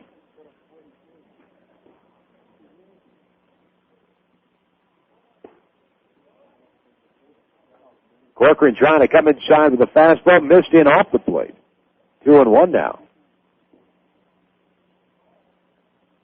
So 3-0 now, Desert Dogs leading it, bottom of the 5th. 2-1 pitch, pulled through the hole on the right side for a base hit. So back-to-back hits given up by Corcoran. A 2-run shot to J.R. House and a single to Dan Johnson, as he has his 2nd knock of the game, now 2 for 3, a double and a single. Pat Kelly, the manager, is going to come out. That's going to be it for Tim Corcoran. Couldn't get through 5 innings, but went 4 2/3. Gave up 5 hits, didn't strike out anybody, and struggled with his control as he issued 4 free passes. Gave up 3 runs, and the run on first base is his as well. So with this break in the action, we're going to pause right here. Desert Dogs leading at 3-0. They have a man on at first base with 2 outs as you're listening to AFL Action Live on MLB.com radio. This is Andy Pettit of the New York Yankees. It's never easy to stand your ground when facing the best hitters in the game, but with practice, you gain confidence. To teach values that go beyond the diamond, Major League Baseball charities and Boys and Girls Clubs of America have teamed up to bring baseball and softball to kids around the world. Through programs like RBI and Rookie League, boys and girls learn about teamwork, fair play, and respect. Because when kids believe in themselves, amazing things can happen. Get the perfect gift for the baseball fan in your life at MLB Shop on MLB.com. You can purchase jackets, jerseys, caps, and clothes for men, women, and children. Get a snappy new batting practice jersey or a classic replica jersey of your favorite team. You can even customize your jersey. Best of all, it can all be done online. Plus, the MLB Shop has baseball cards, bobblehead dolls, books, videos, and so much more. All purchases are private and secure, and the MLB Shop accepts all major credit cards. Click on the MLB Shop button at the top right of MLB.com and get that perfect gift today. Ravens, we've got bandits at 1 o'clock. Fights on. Engaging now. What kind of person can handle an F-16 dueling in a Mach-speed dogfight? Why, a math teacher, of course, when she's in the National Guard and Reserve. Nearly half of today's military are members of the Guard and Reserve, but they can't do it without their employer support. If you're an employer, visit www.esgr.org and learn how to do your part. After all, their response depends on yours. A public service message from ESGR and the Ad Council.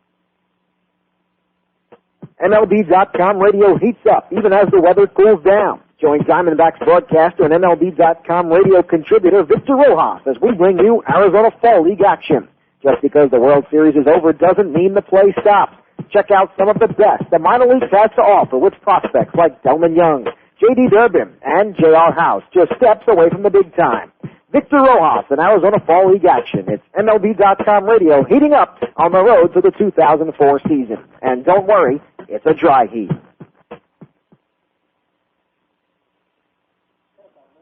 Well, right-hander Jose Veras out of the Tampa Bay Devil Rays organization comes in relief of Tim Corcoran here in the bottom of the 5th inning. He's facing a 2-out situation with a man on at first base, and Luke Scott will be the batter.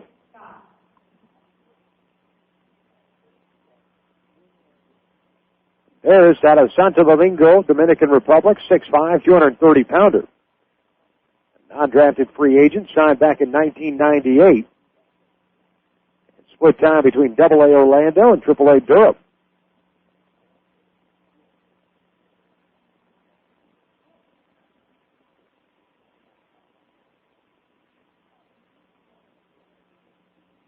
Veras from the set, first pitch to Scott, one hopper over to John Paul Davis, the first baseman, steps on the bag, and just like that, Veras does the job. 2 runs come in, though, on 2 hits. They do strand a runner to the Desert Dogs. As we played 5 innings, as they lead at 3-0 as you're listening to AFL Action Live on MLB.com radio. Hey, baseball fans. Only MLB.com takes you straight from the ballpark to your computer. So don't miss a second of the action. Check out MLB.com, the only place for live baseball online. Get live games with MLB.tv and game day audio. See live stats with MLB.com's unique game day feature. For fans who just can't get enough of the game, MLB.com, the official site for all things baseball, the #1 site for Major League Baseball fans. I was 0 for 11 in the deal that we got Johnny Mike.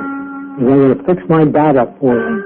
So I met for the first time using the bat and pitch it to him high and inside. I got the ball, hit the bat, line drive base hit, and I got 199 after that.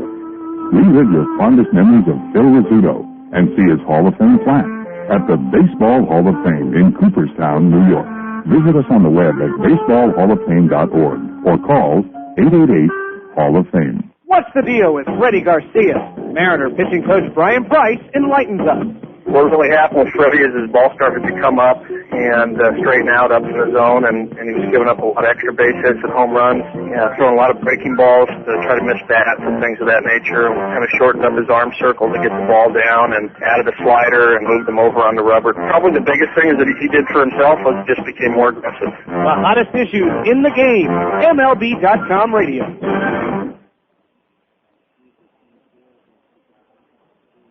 On top of the 6th inning we go. Victor Rojas with you live from Mesa's Hohokam Park. 3-0 Desert Dogs leading the Solar Sox, and we have a pitching change for the Desert Dogs. Left-handed side armor, Greg Kubas, comes in place of Kyle Evans. Kubas. And Evans did a nice job out of the Indians organization, looking to pick up his second win of the AFL. Ended up going 5 innings. Allowed 1 hit, struck out 1, walked nobody, and allowed no runs. The Desert Dogs added to their lead with that 2-run shot by J.R. House in the bottom of the 5th inning. That's how they lead it 3-0.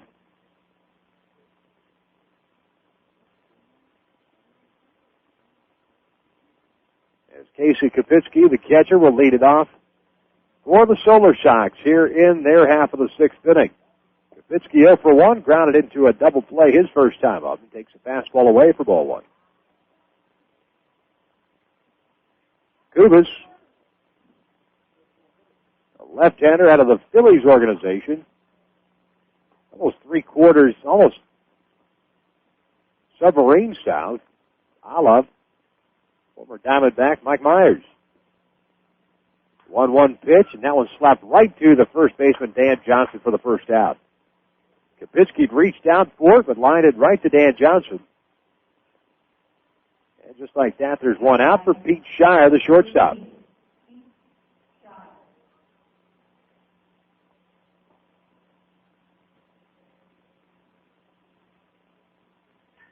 Shire 0 for 1, grounded out to short his first time up.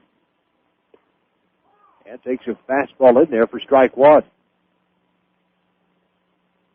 Greg Kubas, a left-hander out of Sam Houston State University, drafted in the 14th round by the Phillies back in '98. And that one's lined into center field for a base hit. Over to cut it off is Chris Duffy, and Shire has his first hit of the ball game, second for the Solar Sox. And that'll take the Solar Sox back to the top of the order, and Gary Cates, the second baseman, will step in. Kubas, 6'6", 205-pounder. Spent this past season at AAA Scranton for the Phillies, 6-3, and a 4.26 earned run average. He did get 10 starts, 37 total games. That breaking ball comes all the way inside and hits Cates on the back leg, the right-handed hitter. And he's on board. So the Solar Sox got something going here. Runners at first and second base. 1 out. And a pretty good hitter in Jason Nix coming up.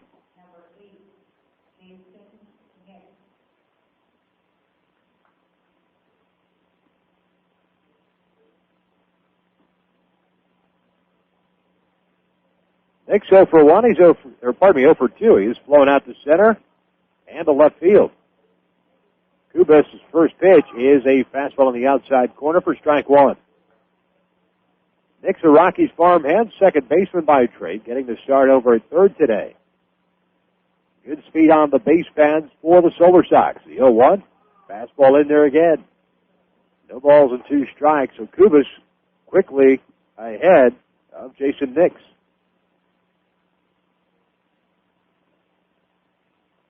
And a big left-hander started the Cubs set and then steps off. Looks at Shire at second. Nobody keeping him honest over there. Shire at second. It's Cates at first. The left-hander comes in, now steps off again.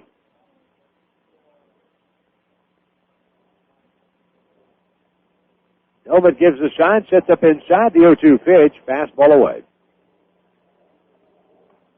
1 ball and 2 strikes on Nix, who has struggled down here at 214. He does have a home run, 2 runs batted in.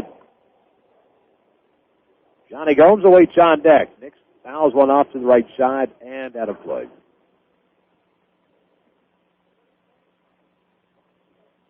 And the count remains 1-2.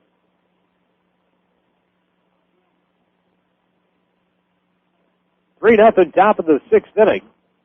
Desert Dogs leading the Solar Sox. The 1-2 pitch, fastball high. 2 balls and 2 strikes now.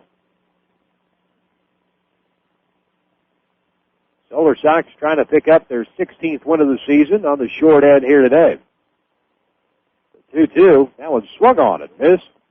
And Nix goes down for out number 2. Just the second strikeout of the ballgame. Kyle Evans had one. And now the big left-hander has one himself. So with 2 outs, runners at first and second base, it'll be up to Johnny Gomes to get the Solar Sox on the board. Gomes is 0 for 2. He has flown out twice. Once to center, once to left field. Time is called.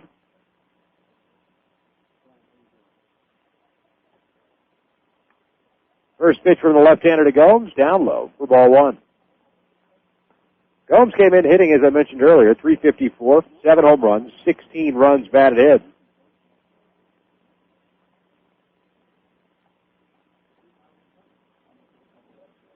Solar Sox with 6 hitters in the top 10 in the Arizona Fall League as far as average is concerned.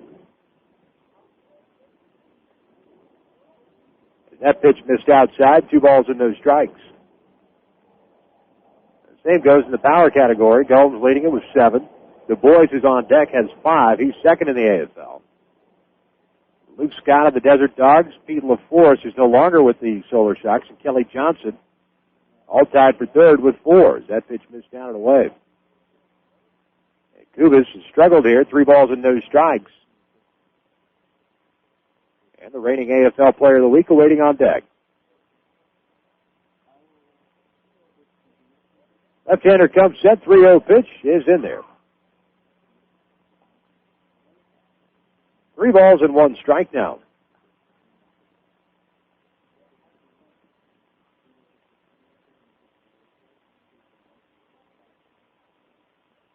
And we'll see if Gomes is swinging away here. With 2 outs in the 6th. There go the runners. 3-1 pitch is high. That's ball 4. So the throw down to third base is moot. And the bases will be loaded for the right fielder, Jason Du Bois.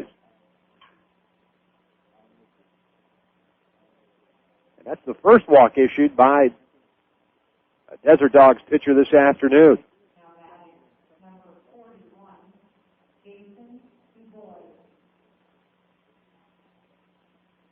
After what's been a pretty neat and tidy ball game for the Desert Dogs, with Kyle Evans going 5 innings, striking out 1, and giving up just 1 hit. Kubas has struggled here. He's got the bases loaded 2 outs as he delivers a fastball away for ball 1 on Du Bois, who is 0 for 2, both times having flown out to left field. Left-hander comes set and steps off once again. About the 4th time he's done that in this inning. 1-0 pitch on the way. That fastball missing inside. 2 balls and no strikes. Nobody warming up for the Desert Dogs.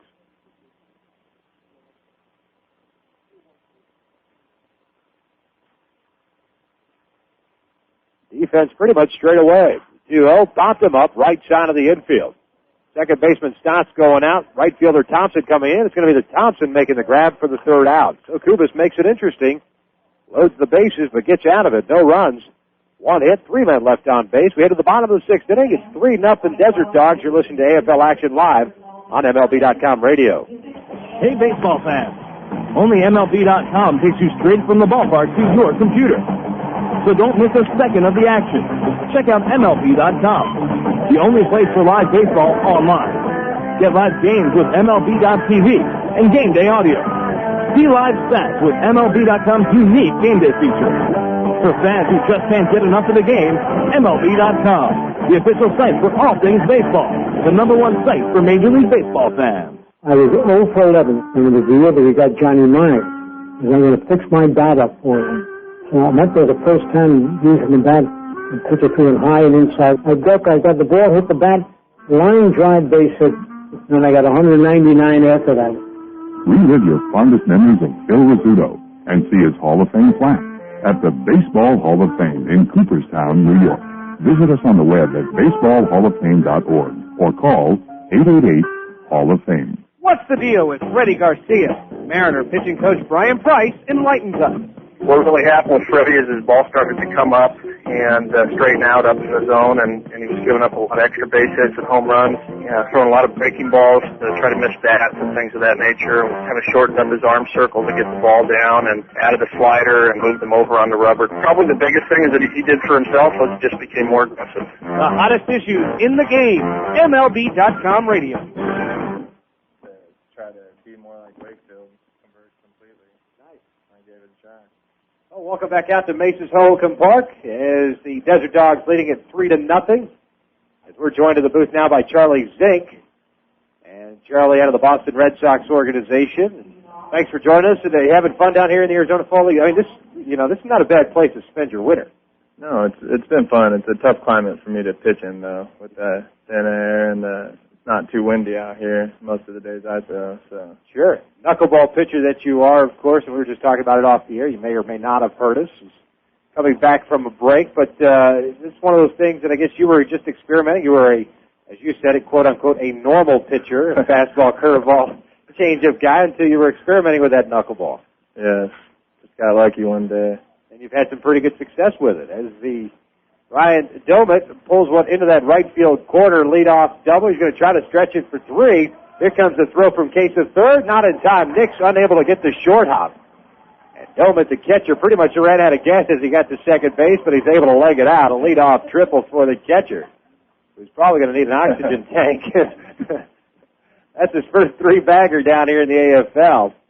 And the Desert Dogs got their leadoff man on board. So, Charlie, you're a guy that I kind of understand your background because you went the independent league route. That's kind of where I came from as far as working my way back on the broadcasting side. I was in the Atlantic League. You were part of the Western League. And I think now it's a defunct league, if I'm not mistaken. But how did you get your start? I mean, how did you end up signing with somebody, and I mean, what did they say to you initially when you were coming out of the independent? I just signed with the independent league. I was playing summer ball, and they needed a pitcher for playoffs, so I signed I was there for 2 weeks or whatever. And then I was done with baseball. I thought I was just going to focus on golf. Right. I want to be a professional golfer. But in college, my coach was Louis Tiant.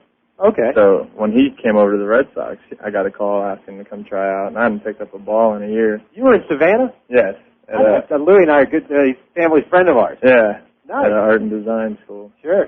Yeah, so they gave me a call, and I hadn't picked up a ball, so I was like, yeah, I'll come down and throw. And I threw well. I was throwing strikes, wasn't throwing hard. Right. But I had to go back to school, so I went back for 3 weeks, and then came back for the last week of spring training.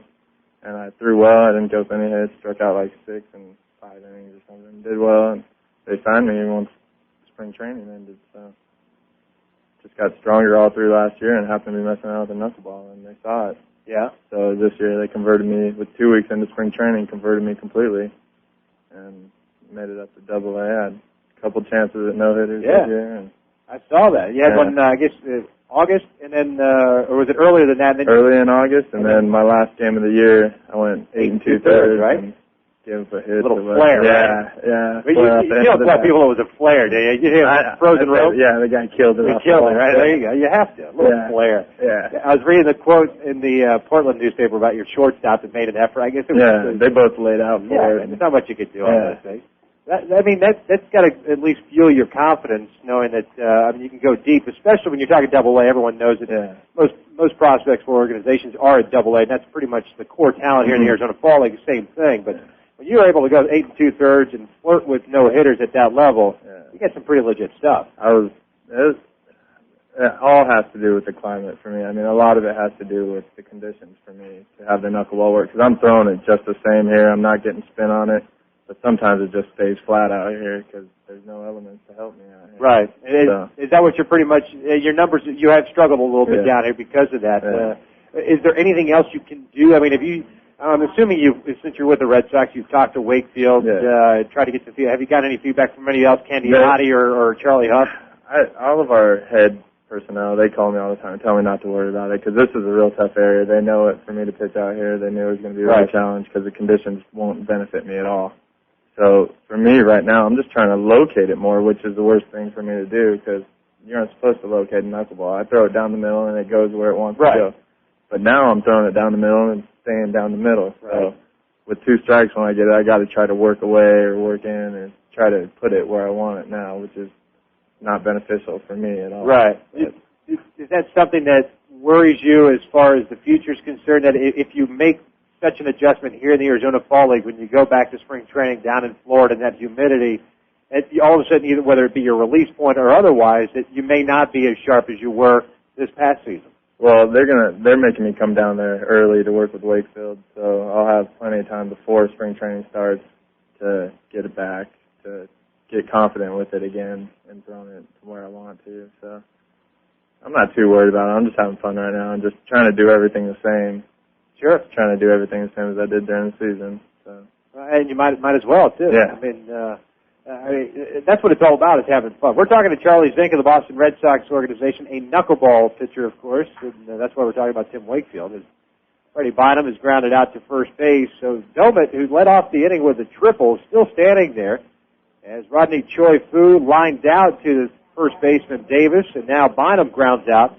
So 2 outs, a man on at third base in the bottom of the 6th inning, 3-0 Desert Dogs leading the Solar Sox. But Charlie, I guess one of the things I wanted to ask you, too, was about when you're working with a guy like a Tim Wakefield. You said you threw about 90 to 91% of all knuckleballs this year. Do you work less on your breaking pitches, or is it just something you kind of set aside time on your side session?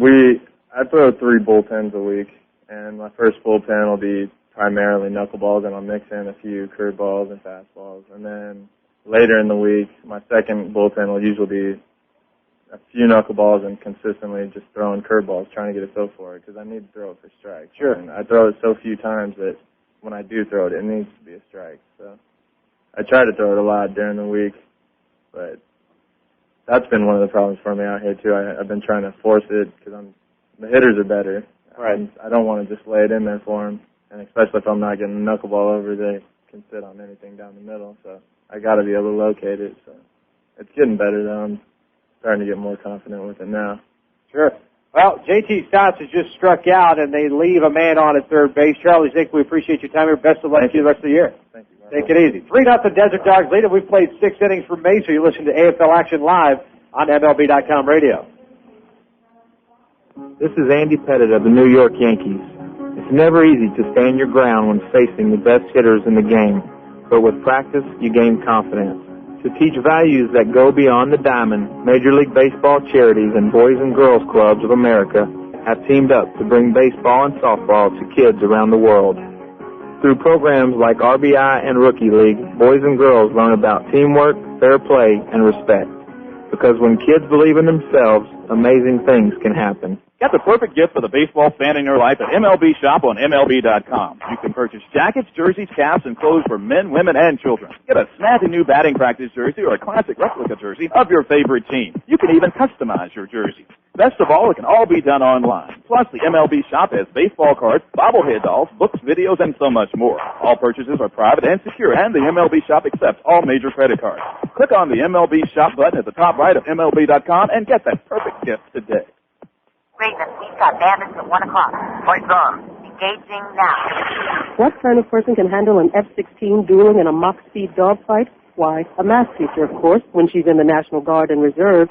Nearly half of today's military are members of the Guard and Reserve, but they can't do it without their employer support. If you're an employer, visit www.esgr.org and learn how to do your part.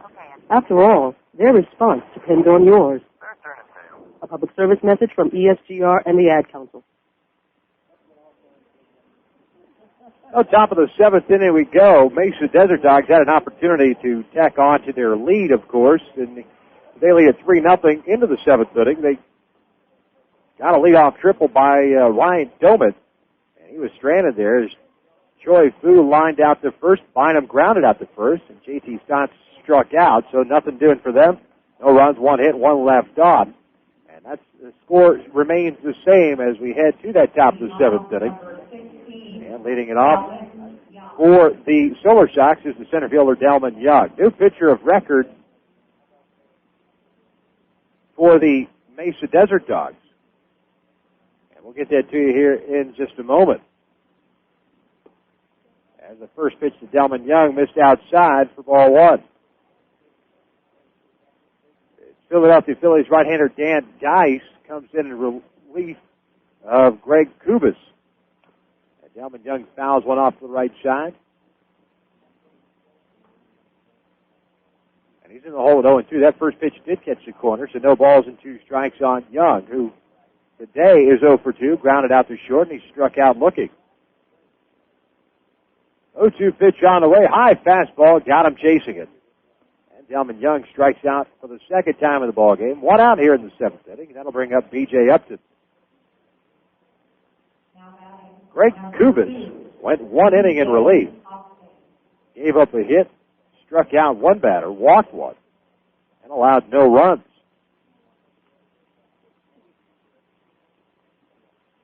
So Dan Geis, the third pitcher of record for the Desert Dogs.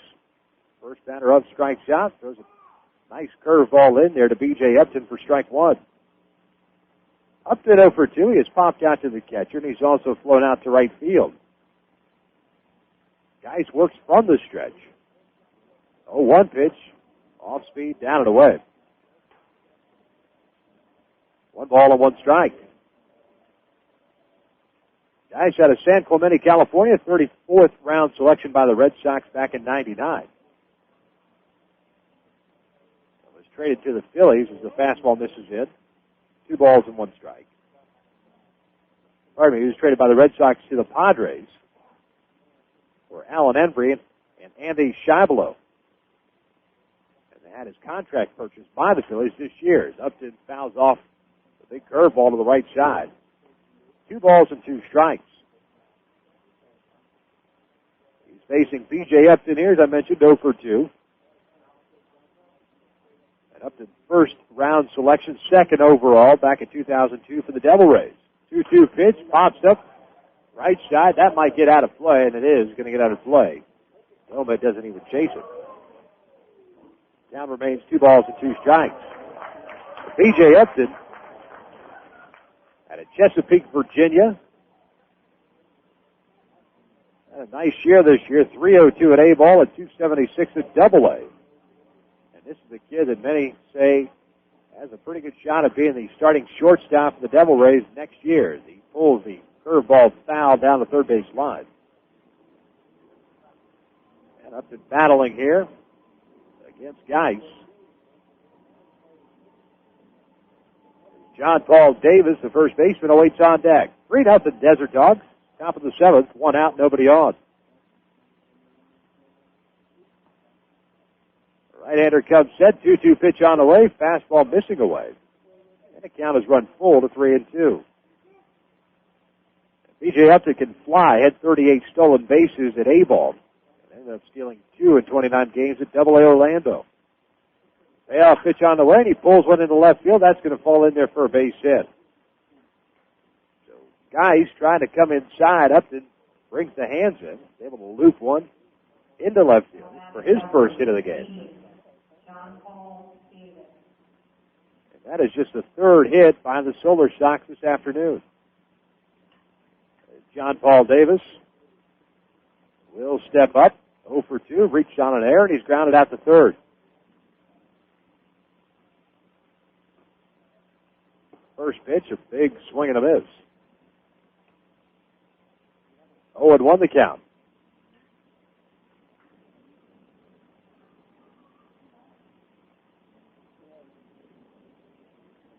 Davis out of Little Rock, Arkansas, 6'4", 220. A thick body, right-handed batter. And a right-handed glove, first baseman. 22nd round selection back in 2001. Guy sets the 0-1, curveball in there. Good.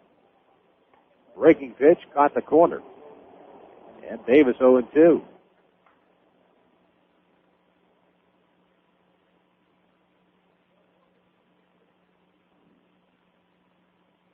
Guys come set, checks Upton. Right-hander kicks the 0-2 pitch. Fastball fouled back behind the home plate area. Count remains no balls and 2 strikes.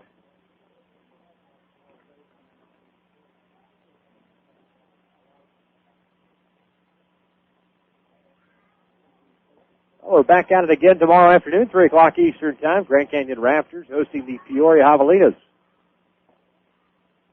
Guys will throw on to first base. Upton dives back safely. A night game tonight, though, 7:05 p.m. Eastern or Mountain Time, here in Scottsdale. Scorpions hosting the Saguaros. Not too many night games here in the Arizona Fall League. There goes Upton. Pitch missed upstairs. The throw down by Doman is in time, and B.J. Upton is caught stealing at second base. He's retired 2-4 for out number 2. Good strong throw by Doman on a high fastball. So Upton now 2 for 3 in the stolen base category. 2 outs here in the 7th inning. And a 1-ball, 2-strike count on Davis. Nice sets. 1-2. Skies one to center field. Duffy shading his eyes, coming in a couple of steps. And he makes the grab for the third out. Nothing doing for the Solar Sox here in their half of the 7th. No runs, 1 hit, no men left on base. Into the 7th inning stretch. Desert Dogs lead at 3-0. AFL action live and exclusively on MLB.com radio. MLB.com radio heats up even as the weather cools down. Join Diamondbacks broadcaster and MLB.com radio contributor Victor Rojas as we bring you Arizona Fall League action. Just because the World Series is over doesn't mean the play stops. Check out some of the best the minor leagues has to offer with prospects like Delman Young, J.D. Durbin, and J.R. House, just steps away from the big time. Victor Rojas in Arizona Fall League action. It's MLB.com radio heating up on the road to the 2004 season. And don't worry, it's a dry heat. You love the game. You love your team. And you love your friends and family. So to get home safely, you hand off your keys to a sober, designated driver. America's all-star team of sports leagues, stadium service partners, brewers, broadcasters, and traffic safety experts thanks to sober, designated drivers who make sure you buckle up and get you home safely. Victor Rojas has done it all. He's played minor league baseball, worked the bullpen as a catcher with the Florida Marlins. He was the general manager of a minor league team that won a championship, and now he works as part of the broadcast team for the Arizona Diamondbacks. Yet with all of that, Victor still finds time to fill us with many baseball tidbits. Since you're all fired up, Ricky's a pretty quotable guy. Yeah. Just ask him. I don't want to be one of those great players who never made it to the series. He played in 3 World Series. Well, I'm not one of them, so that's 49% right there on Ken Caminiti's claim that at least 50% of the big leaguers use steroids. By the way, it gets better. Steve Finley was Henderson's teammate in San Diego. The tale has them boarding a bus when Finley told Henderson, sit anywhere you want, you've got tenure. To which Henderson said, 10 years? What are you talking about? Ricky got 16, 17 years. Oh, that's classic. Victor Rojas, attitude, humor, and knowledge of the game. Just another few reasons to listen to MLB.com radio. Believe it. Now, bottom of the 7th inning we go. Victor Rojas with you here from Mesa's Hohokam Park. The battle of the Mesa ball clubs. Desert Dogs leading the Solar Sox 3-0. And top of the order coming up for the Desert Dogs. 1, 2, and 3. Thompson, Duffy, and House. Facing the right-hander, Jose Veras. And Thompson pops one up left side, giving chase is Nix. He's near the wall, and he'll make the grab for the first out. Nice play by Jason Nix, going over to the wall, finding it first, positioning himself and making the catch for out number 1 here in the bottom of the 7th. And that'll bring up Chris Duffy.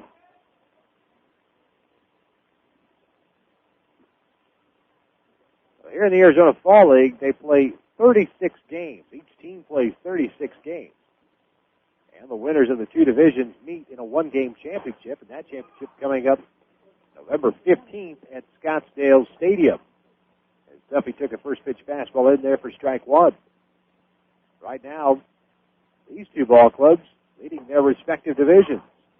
As the breaking ball is in there, Duffy in the hole at 0-2. Solar Sox leading the American division at 15-7, 3-game lead over the Saguaros. Duffy pulls one to the right side. Second baseman Case can't get to it, goes into center field for a base hit. Second hit for Duffy in this game, so he's 2 for 4. And that'll bring up J.R. House. Desert Dogs, on the other hand, who are leading in this ballgame 3-0, courtesy of a 2-run home run by J.R. House. Lead the National Division at at 10-11. It's a one-game lead over the Grand Canyon Raptors. Desert Dogs haven't played very good baseball here of late, 2-8 over the last 10 ball games, but lead it here today.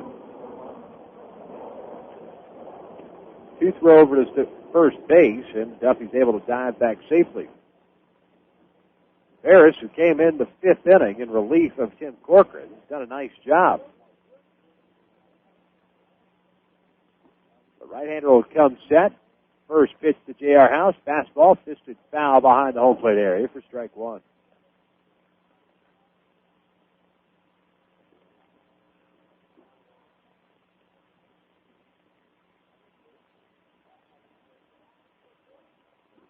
House 1 for 3. He's flown out, popped out, and picked up his third home run of the AFL. That two-run shot in the fifth. There goes Duffy. The throw down by Kapitsky. No, not in time. The throw beat him there. It looked as if Shire got the tag down in time, but might have just missed him completely. Kapitsky can't believe it, still standing near the home plate area. Now puts his mask on and gets back behind the dish. So stolen base for Chris Duffy, his second of the AFL. Puts a runner in scoring position for the Desert Dogs. 0-2 pitch on the way. Fastball missing downstairs. 1 ball and 2 strikes on J.R. House.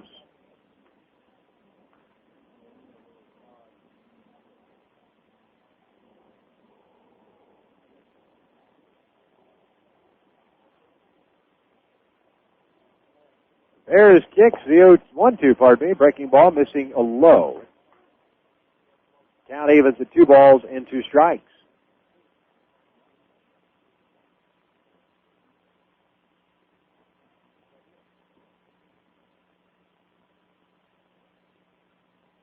Bears comes set, checks Duffy, 2-2 pitch, big curveball missing down and away. And you got Dan Johnson, the power hitting first baseman, awaiting on deck, so pick your poison. We're talking about that championship game coming up on November 15th. Peoria won the 2002 championship over the Scottsdale Scorpions by the final of 7-1. Payoff pitch, fastball missing upstairs. And that is ball 4. So the Desert Dogs with runners at first and second base, 1 out for Dan Johnson. Going into that championship game last year, Scottsdale, of course, had the better record. But they struggled with their control as far as their pitching is concerned. They had 13 walks in that ball game, and that allowed Peoria to pick up the win by the final of 7-1. Dan Johnson steps in, takes a change-up on the outside part of the plate for strike 1. Johnson's 2 for 3, is grounded out, doubled and scored, and also singled.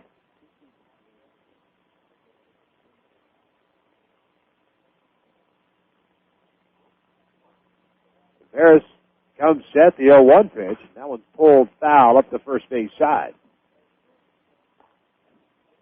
No balls and 2 strikes on Johnson, out of the Oakland Athletics organization.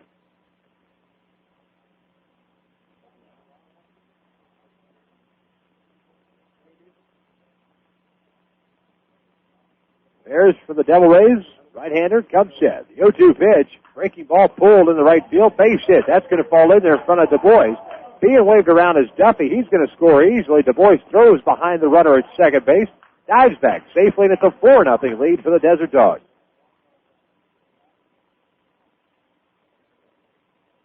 Wasn't hit particularly hard, but that's the third hit of the game for Dan Johnson. Duffy, who had stolen second base, scored easily. J.R. House moved to second base. That's RBI number 20 on the AFL. Or in the AFL. For Johnson.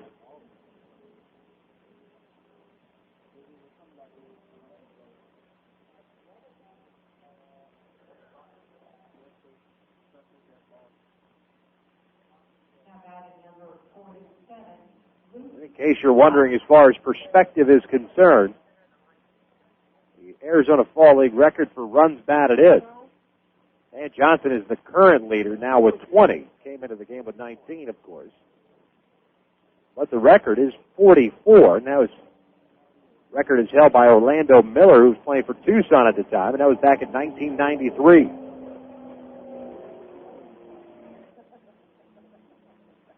So first and second base for Luke Scott. It takes a pitch outside for ball one. Barry Bonds of the San Francisco Giants picked up his record 11th Silver Slugger Award given to the top offensive players in each league. 1-0 pitch to Scott, swung on the pitch. 1 ball and 1 strike. 3 Atlanta Braves were picked Wednesday. Gary Sheffield, catcher Javi Lopez, and pitcher Mike Hampton. Texas shortstop Alex Rodriguez chosen for the 7th time. Boston outfielder Manny Ramirez for the 6th time.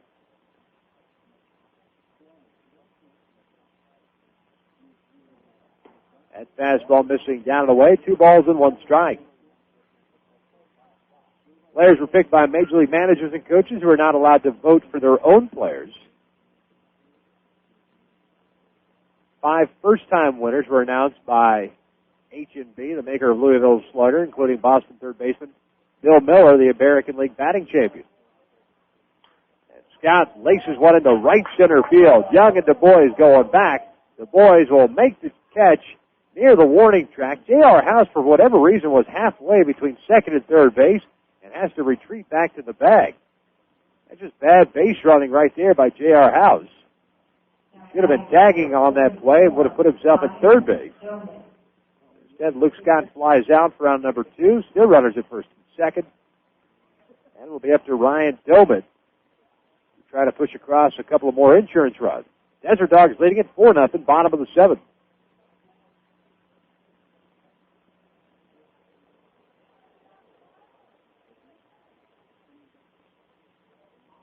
Dobit 1 for 2. He was walked.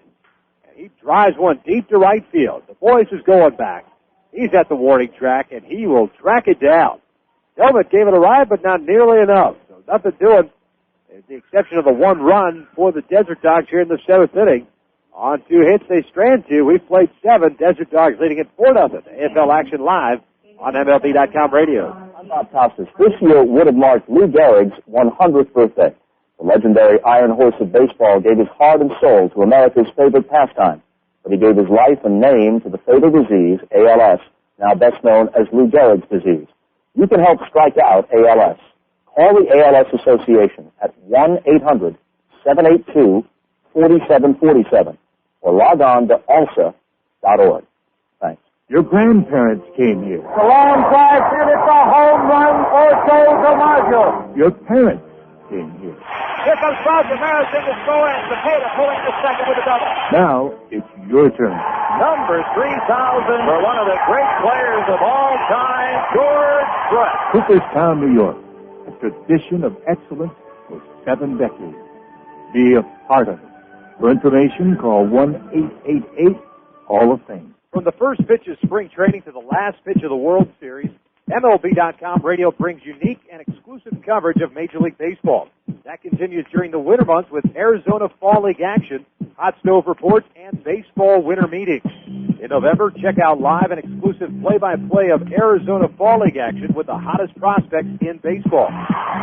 December means baseball's winter meetings live from New Orleans as we bring you conversations with the managers and team officials from every ball club. Get the latest news with free agent signings and off-season moves on the Hot Stove Shows. Get updates on winter leagues and the news from the minor leagues on the Baseball America Hour.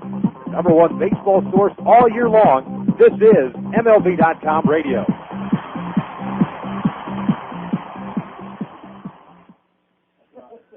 Top of the 8th inning we go. 4-0. Desert Dogs lead it. Desert Dogs have decided to make a pitching change here. And Dan Geis lasted 1 inning, gave up a hit, struck out 1. No walks, no runs for him as he gives way to the right-hander Bobby Korecki. Another right-hander, this one out of the Phillies organization as well. Out of Saline, Michigan, 19th round selection by the Phils back in 2002. Out of the University of Michigan. 5-4 with a 2.26 earned run average in 49 games for Clearwater, the Florida State League. It had 25 saves down there, 46 strikeouts, 9 walks. Gorecki down here in the AFL, 1-0 and a 4.61 earned run average. This will be his 9th game. 13 2/3 innings, 13 hits. He has struck out 11, walked 4. And he'll be facing 8-9-1, Kapitsky, Shire, and Case. And Case and Kapitsky takes the first pitch fastball for strike one. Kapitsky's 0 for 2. He's grounded into a double play. He's also lined out to first. 0-1 down low. 1 ball and 1 strike. Action in the bullpen for the Solar Sox. We may have seen the end of Jose Veras. That big curve ball missing low. 2 balls and a strike.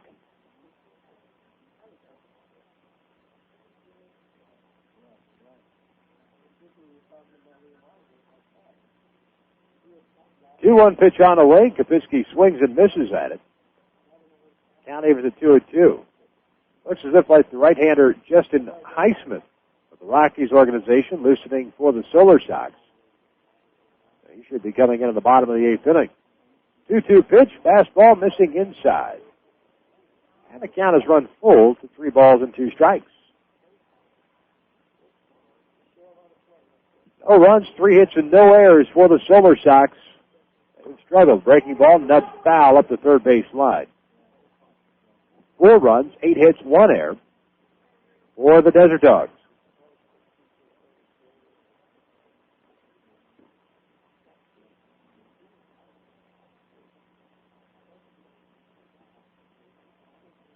The win today would even the Desert Dogs record to 11-11. They would at least maintain that 1-game lead. Breaking ball, check swing. They ask for help. First base umpire Chad Fairchild says no, he didn't. And Kapitsky is on board with a leadoff walk. This is the second walk issued by Desert Dogs pitching this afternoon. And Pete Shire will step in with nobody out here in the 8th. And a man on at first.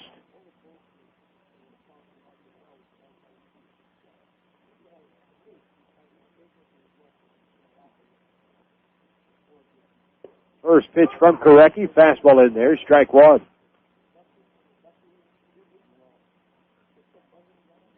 Shire 1 for 2. He's grounded to short, and he is singled to center field.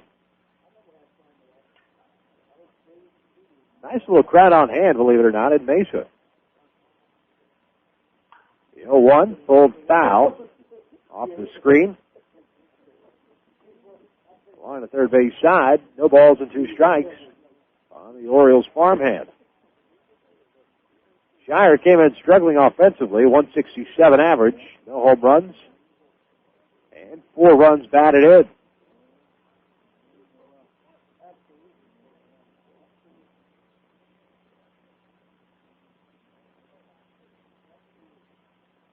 Recchio set the 0-2 pitch, a little slow roll to the left side. Reaching over his Choi Fu, flips over to 1. And Stotts gets the force out at second base on Kapitsky. That's the only play they had. Choi Fu had a long way to go, ranging to the left side. So Shire reaches on the fielder's choice. 1 out to the top of the order, and Gary Cates.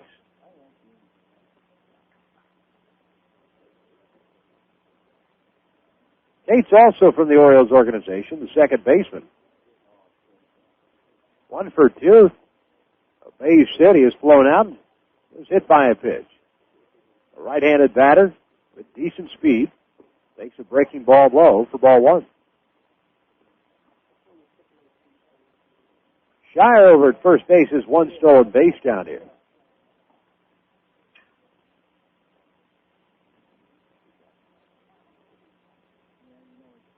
Got 36 stolen bases throughout his minor league career, including 17 at rookie ball Bluefield back in 01. As the fastball caught the corner on Cates, count even to 1 ball, 1 strike.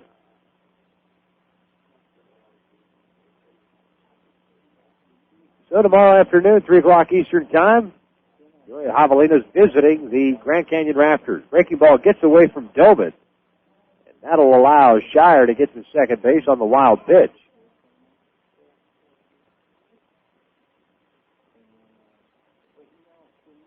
And this game has slowed down a little bit.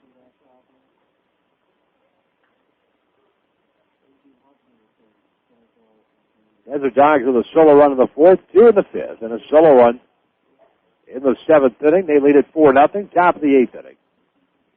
1 out for the Solar Sox. They have a man on at second base. The 2-1 pitch to Cates. Fastball over the left side. Joy Fu's got it near the cut of the grass. High throw over the head of Johnson, over towards the tarp. Around third comes Cates. He's going to score easily. Pardon me. That's Shire scoring easily. Cates goes to second base, and the Solar Sox are on the board.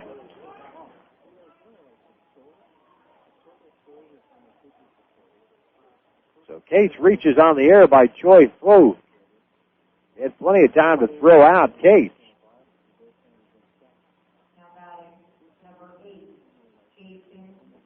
And that'll bring up Jason Nix with 1 out, man on at second base. The 4-1 Desert Dog lead. And a pretty good hitter in Nix stepping in, who's 0 for 3. Thrown out twice, and he's also struck out.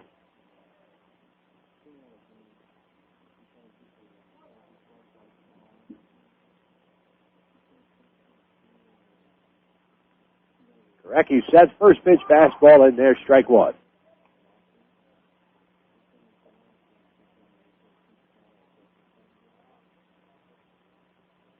Nix out of Midland, Texas. First round pick, 44th overall by the Rockies. Gets jammed, little flare on the infield. The Freddie Bynum, the shortstop, throws to first, not in time. Not much Bynum can do there. It's an infield base hit. Cates, seeing that the ball was not hit very hard, even though that ball was in front of him, was able to leg it out to third base. So runners at the corner.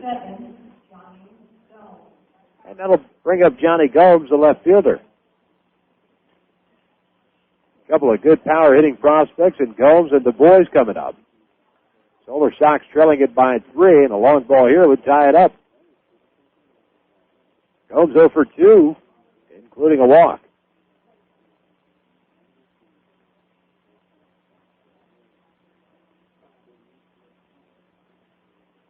Nix with 2 stolen bases down here. He had 24 this year for Class A Visalia. First pitch to Gomes, checked the swing. No, he didn't. Couldn't hold up on the breaking ball, 0-1.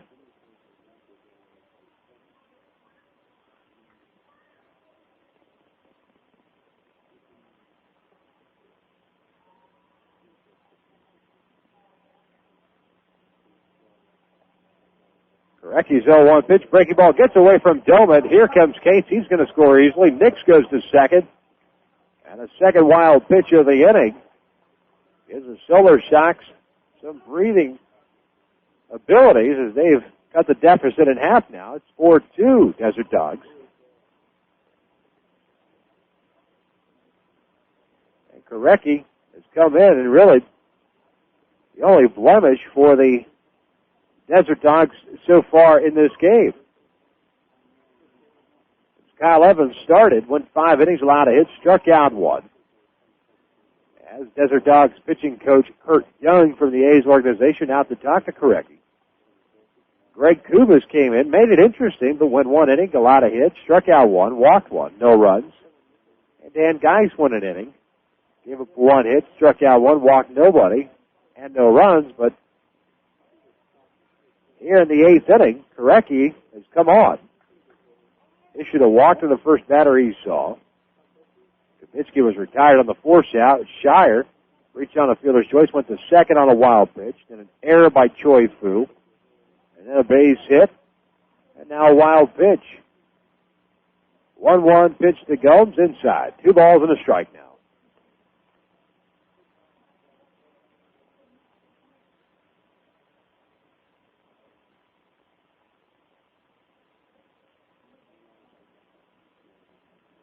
Big hole on the left side of the infield between Bynum, the shortstop, and Choi Fu at third. Breaking ball missing down and away from the big right-hander. And Korecki has fallen behind at 3 balls and a strike. There is action in the bullpen for the Desert Dogs.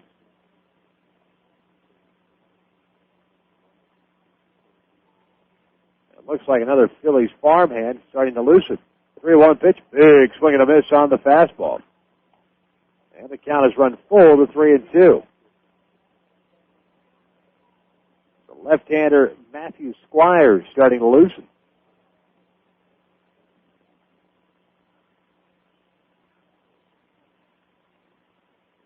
Payoff pitch on the way. That was pulled right to the shortstop, Bynum. Going from second to third is Jason Nix. And Bynum throws to Troy Fu, retires Nix for the second out. That's poor base running right there. As Gomes will reach on the fielder's choice. But Nix retired for the second out, 6-5. You're down by 2 runs. That ball hit too hard and in front of you. It's one of those plays you've got to freeze, give yourself an opportunity to stay in scoring position for the guy that's coming up, Jason Du Bois. But instead, Desert Dogs get lucky. They get a second out. And it'll be up to Du Bois. Breaking ball, down and away. Ball 1.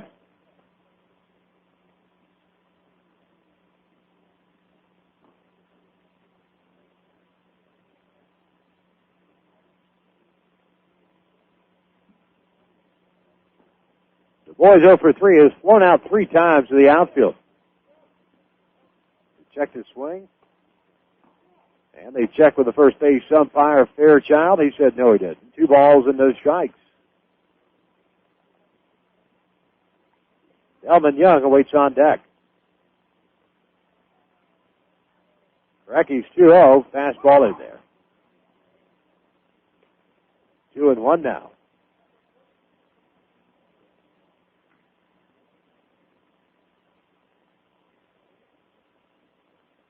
Top of the 8th inning, 2 outs, 4-2, Desert Dogs leading the Solar Sox.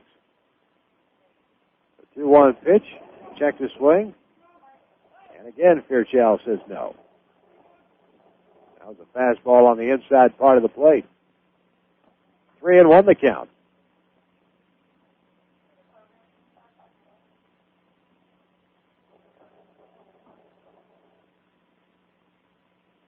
Korecki will come set. He'll flip over to first base, and Gomes back safely. Gomes 1 for 2 in the stolen base category.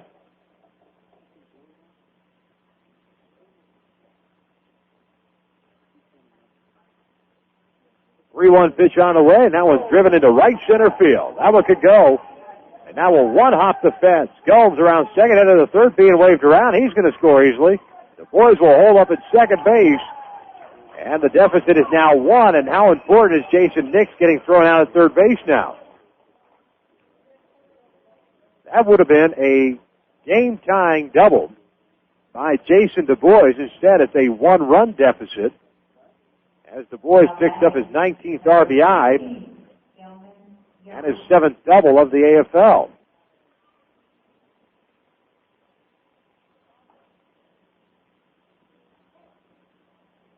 So it was a 4-0 Desert Dogs lead. It's now 4-3. Delman Young can tie it up, and he pulls one.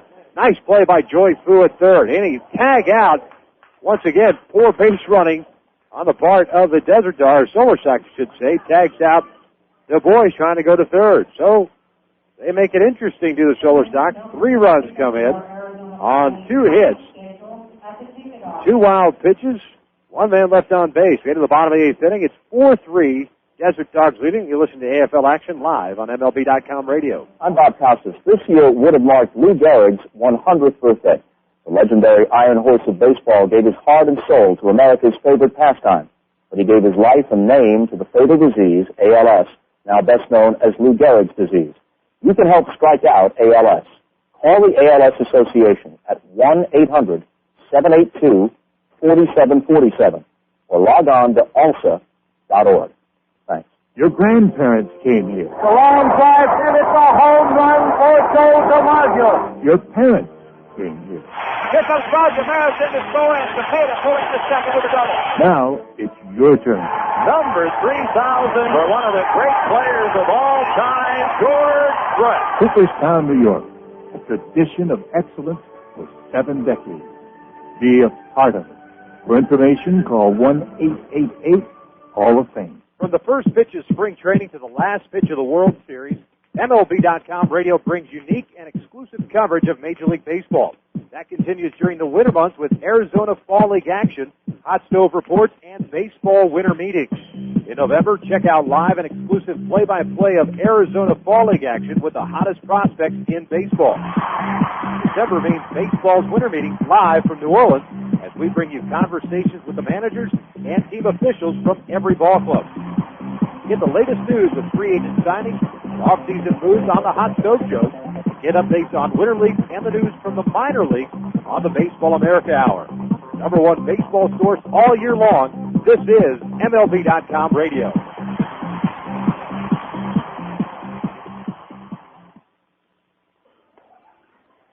Now, bottom of the 8th inning we go. 4-3, Desert Dogs leading the Solar Sox. Solar Sox putting 3 runs on the board on just 2 hits.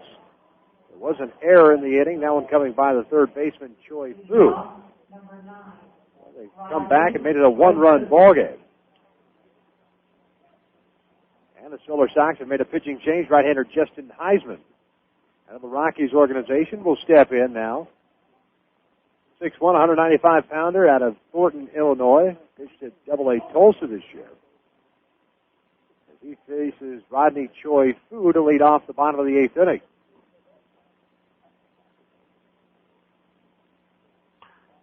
There's a ground ball up the middle. His shortstop Shire ranging to his left, picks it up behind the bag and throws on to first to retire Choi Fu.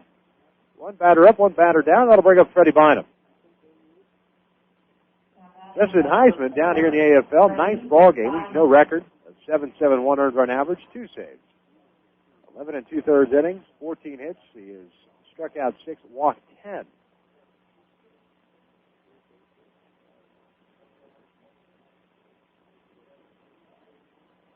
Jose Veras from the Devil Rays went 2 1/3 innings, gave up 3 hits, struck out 1, walked 1, and allowed 1 run. It was earned. And finally took a fastball in there for strike 1. That off-speed pitch missed down and away. Count evens at 1 ball, 1 strike. And that breaking ball also in the dirt. 2 balls and no strike. Heisman doesn't waste any time. He gets the ball, gets a sign, and go. That's the way it should be. 2-1. Bynum pops it up. Left field. Gomes going back. Still going back. And he'll make the catch for the second out. 2 easy outs for Heisman. And that'll bring up J.T. Stotts, the second baseman. Number 40, J.T. Stotts.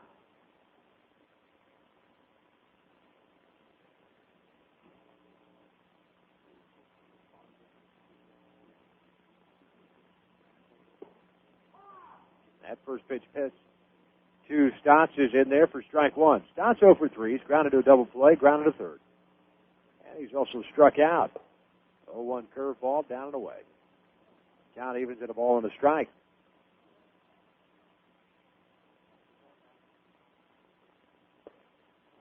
Good fastball at the knees. 1-2 the count. Rich Thompson, right fielder, waits on deck. Curveball, down and away. Count evens at 2-2 now.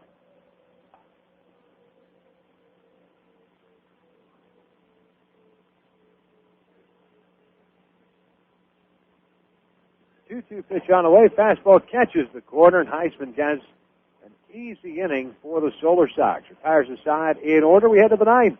4-3 Desert Dogs lead it. You're listening to AFL Action live on MLB.com radio.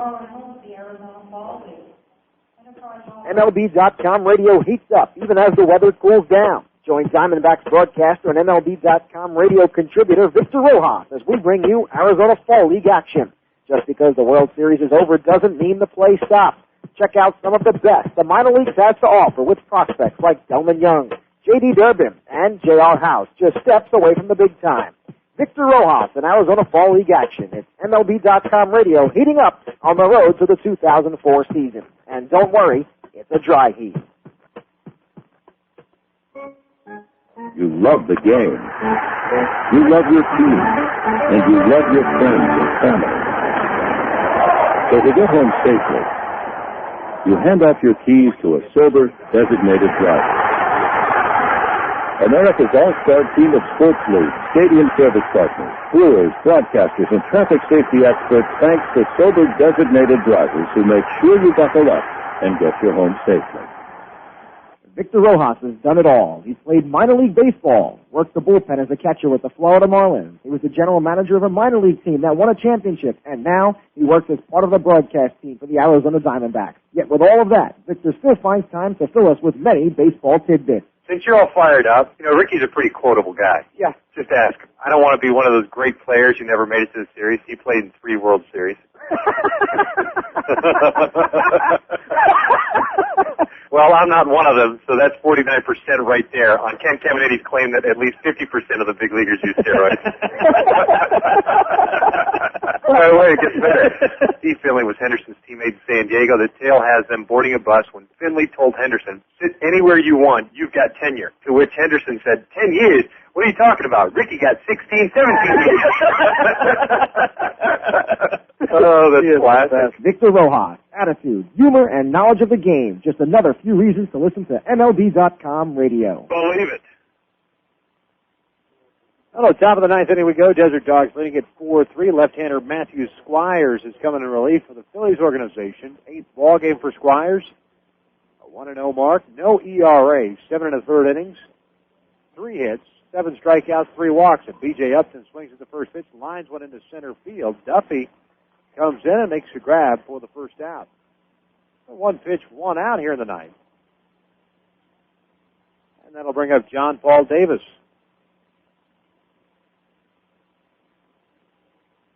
Bobby Korecki went an inning, gave up 2 hits, struck out 1, walked 1, and allowed 3 runs. Basically allowed the Solar Sox to climb back into this one and make it a 1-run ball game. And we'll have a pinch hitter for John Paul Davis as Richie Lewis is going to come up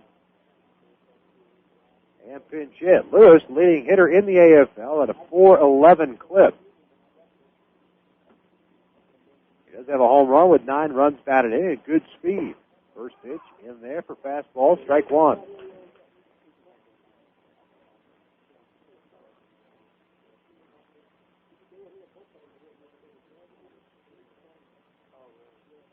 Swing and a miss on a good fastball. And Lewis quickly in the hole at no balls and 2 strikes. And it looks as if we'll have another pinch hitter. Brendan Harris will come in for Casey Kapitsky.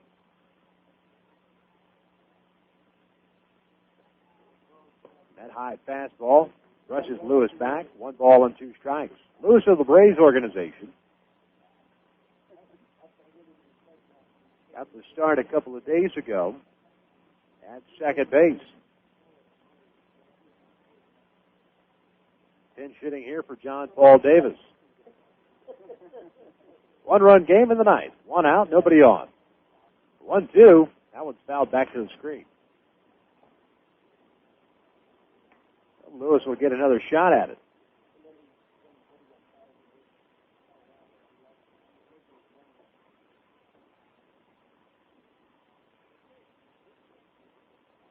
Another 1-2, big breaking ball missing down and into the right-handed hitter. Count evens at 2 balls and 2 strikes.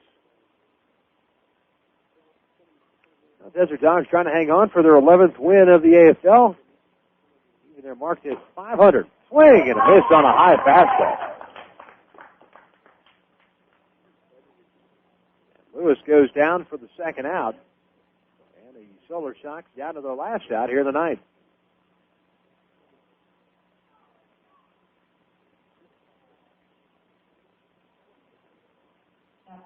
And now it'll be Brendan Harris stepping in to pinch hit for Casey Kapitsky. Harris a .316 average, 2 home runs, 16 runs batted in. And that fastball's right down the pipe for strike 1.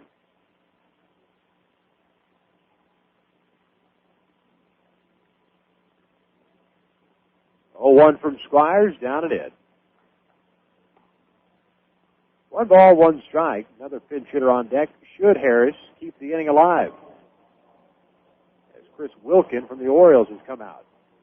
There's a ground ball to the shortstop lineup. Backhanded. Should be it. Throws over. In time for the third out. So an easy inning for Matthew Squires, and the Desert Dogs of Mesa pick up the win over the Mesa Solar Sox. 3 runs, 5 hits, no errors for the Solar Sox. 4 runs, 8 hits, and 2 errors for the Desert Dogs. Kyle Evans picks up the win. He is now 2-1 on the season. Tim Corcoran suffers a loss. He is now 0-4. As a reminder, tomorrow afternoon, 3 o'clock Eastern Time, it'll be the Grand Canyon Raptors hosting the Peoria Javelinas live from Scottsdale Stadium. We'll be with you to bring you the action, of course, as we continue to do so for the next 3 weeks, leading up to the November 15th championship ball game. So for everyone back in New York City, especially Dan Gentili, our wonderful producer-engineer, I'm Victor Ross. Thanks for tuning in. Once again, 4-3, Desert Dogs defeat the Mesa Solar Sox, even their mark to an even 11-11. Solar Sox dropped to 15-8 in the Arizona Fall League. Thanks for tuning in, everybody. We'll see you tomorrow.